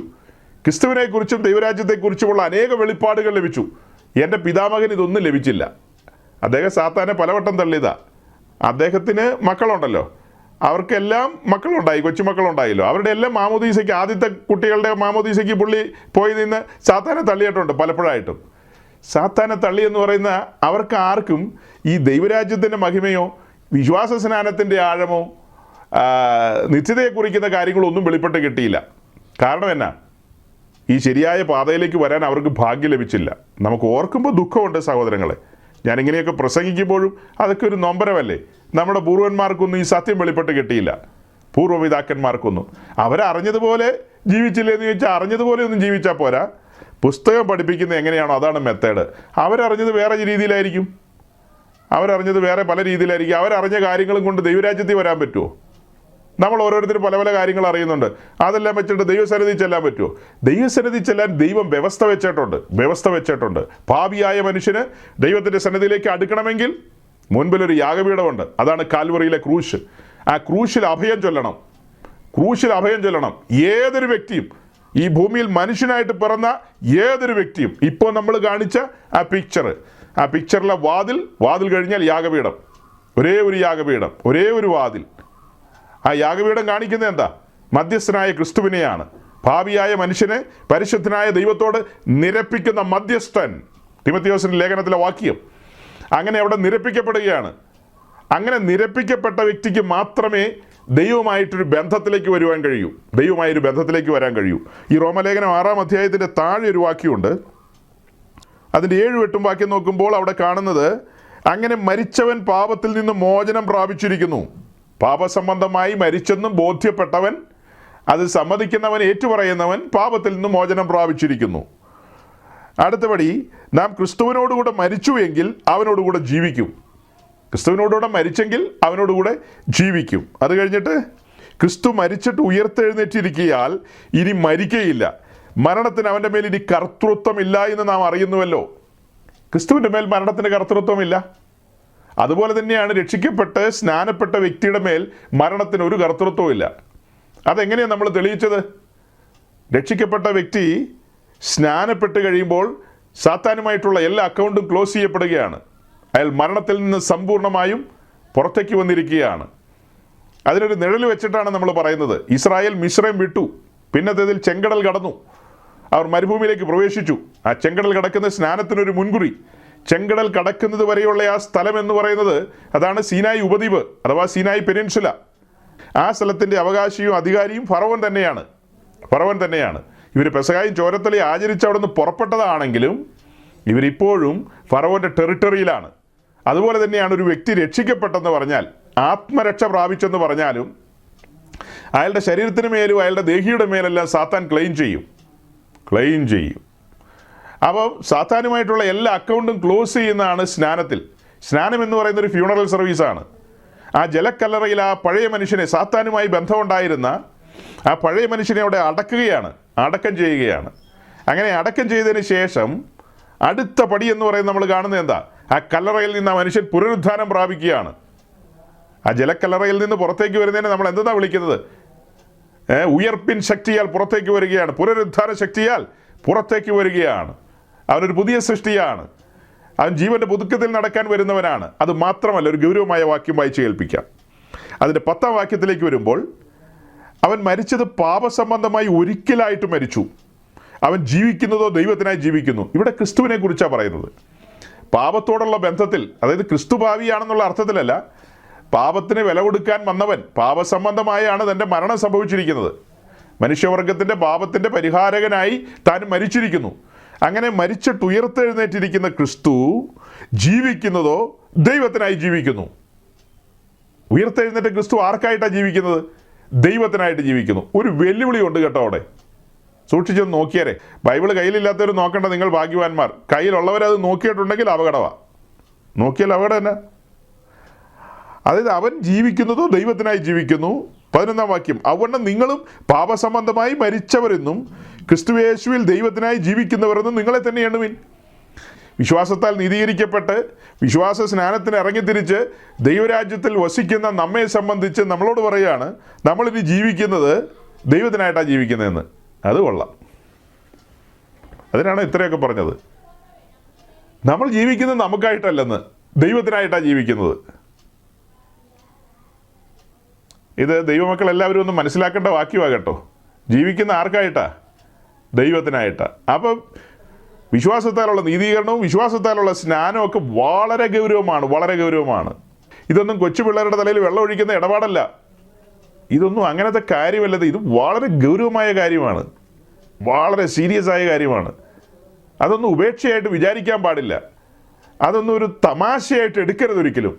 നിങ്ങളിങ്ങനെ തമാശയായിട്ട് എടുക്കരുത്. ഇതൊക്കെ കുറേ ആൾക്കാരെ വിളിച്ചിട്ട് തലേദിവസം ഒരു 5-6 കുപ്പി വാറ്റിയാരായും മേടിച്ച് വീട്ടിൽ വെച്ച് പിറ്റേ ദിവസം പാപമോചനത്തിനുള്ള മാമോദീസ ഒന്ന് മാത്രമെന്നൊക്കെ ഏറ്റുപറഞ്ഞ് അച്ഛൻ കുറച്ച് വെള്ളം കൊച്ചിൻ്റെ തലയിൽ തളിച്ച് പിന്നെ വീട്ടിൽ വന്ന് പോത്തിറച്ചിയും പോർക്കിറച്ചിയും ഒക്കെ തിന്ന് പിന്നെ അതിൻ്റെ കൂട്ടത്തിൽ ഈ പറഞ്ഞ സാധനമൊക്കെ കുടിച്ച്, ഇതൊന്നും അല്ല വിശ്വാസ സ്നാനം.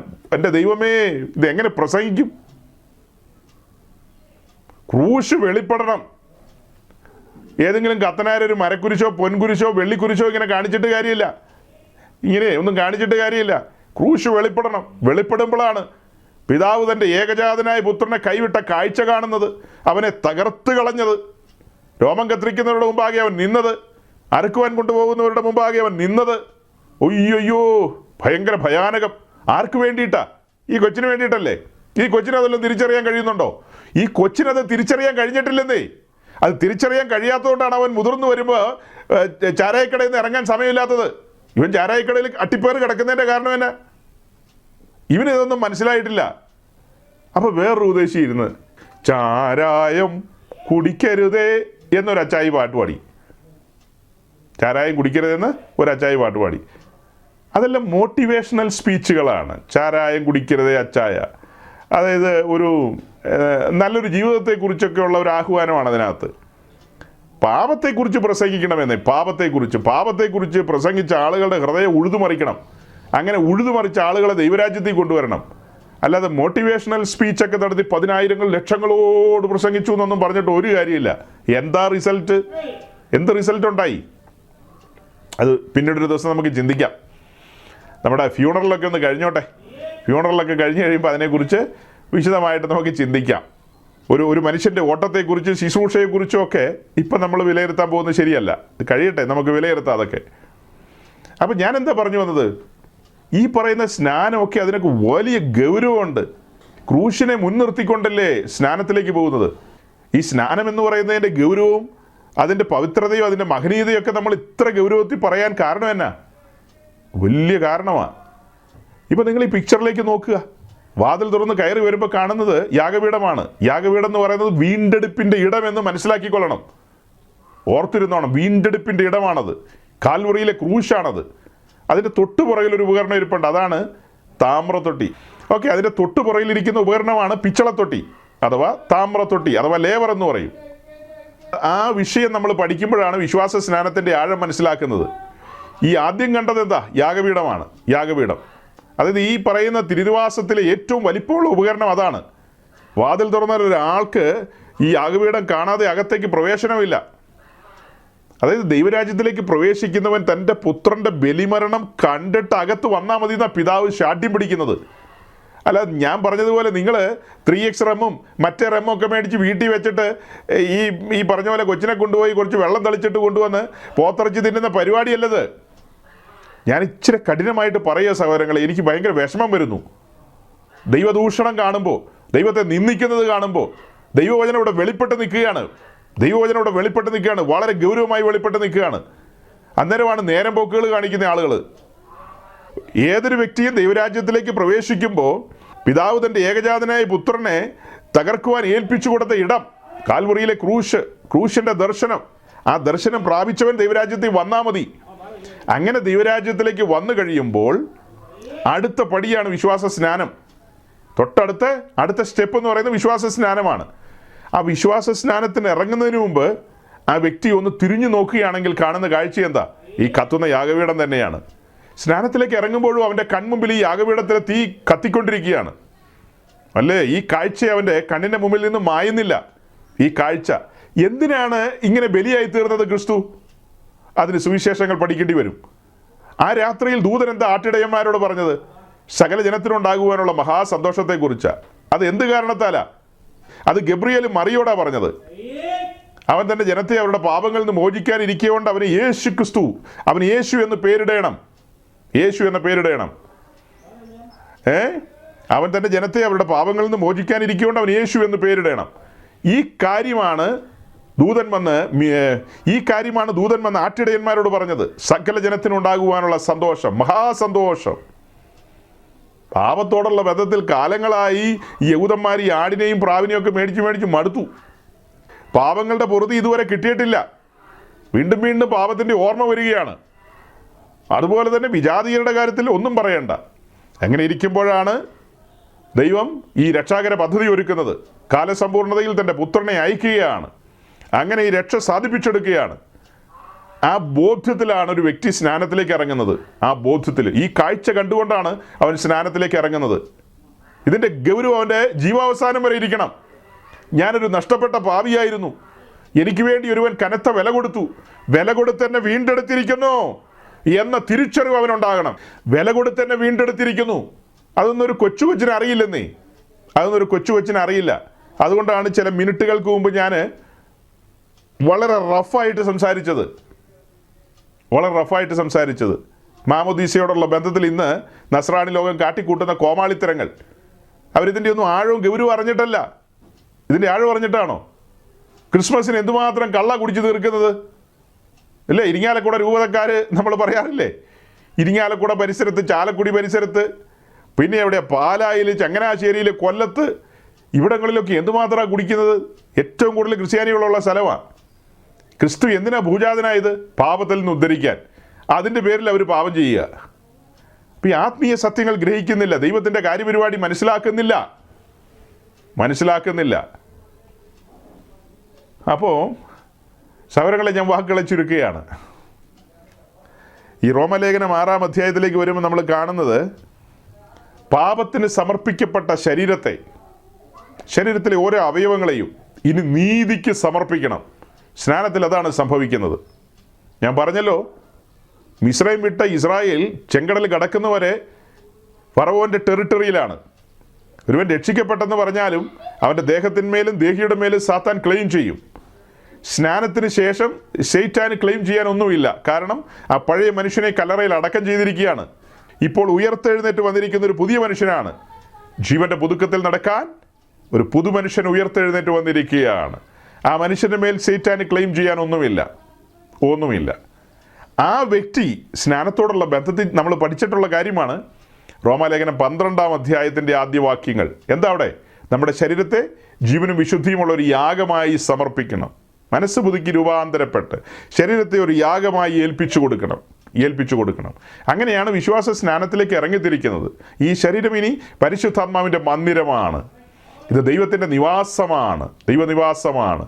ഇത് വിശുദ്ധിയിൽ സൂക്ഷിക്കേണ്ടതാണ്. ഇതിൻ്റെ മാതൃക എന്ന് പറയുന്നത് പർവ്വതത്തിലെ മാതൃകയാണ്. ഈ കൂടാരത്തിൻ്റെ നിർമ്മിതി പർവ്വതത്തിലെ മാതൃക പ്രകാരമായിരിക്കണം. ആ കാര്യങ്ങളെല്ലാം അവിടെ ക്രമമായിട്ട് വിശദീകരിക്കുകയാണ്.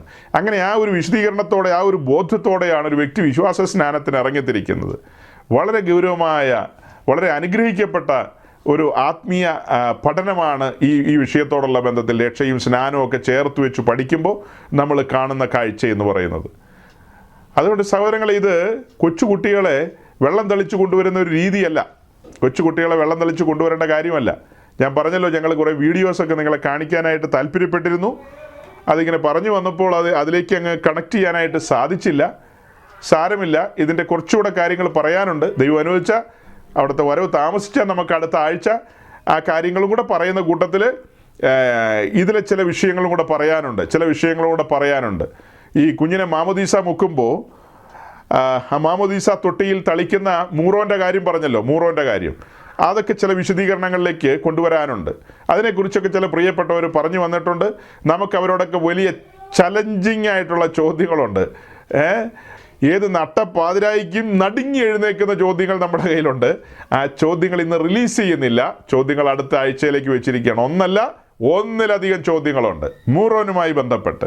മാമോദീസായും മൂറോനുമായിട്ടുള്ള ബന്ധം എന്താണ് എന്നുള്ള ചോദ്യം നമ്മൾ റേസ് ചെയ്യും. അതിൻ്റെ ഒരു വിശദമായ പഠനം അടുത്ത ആഴ്ച വരും. അതിനുവേണ്ടി നമുക്ക് കാത്തിരിക്കാം. ഞാൻ വാക്കുകൾ ചുരുക്കുന്നതിന് മുമ്പ് ഒരു കാര്യം പറയാം.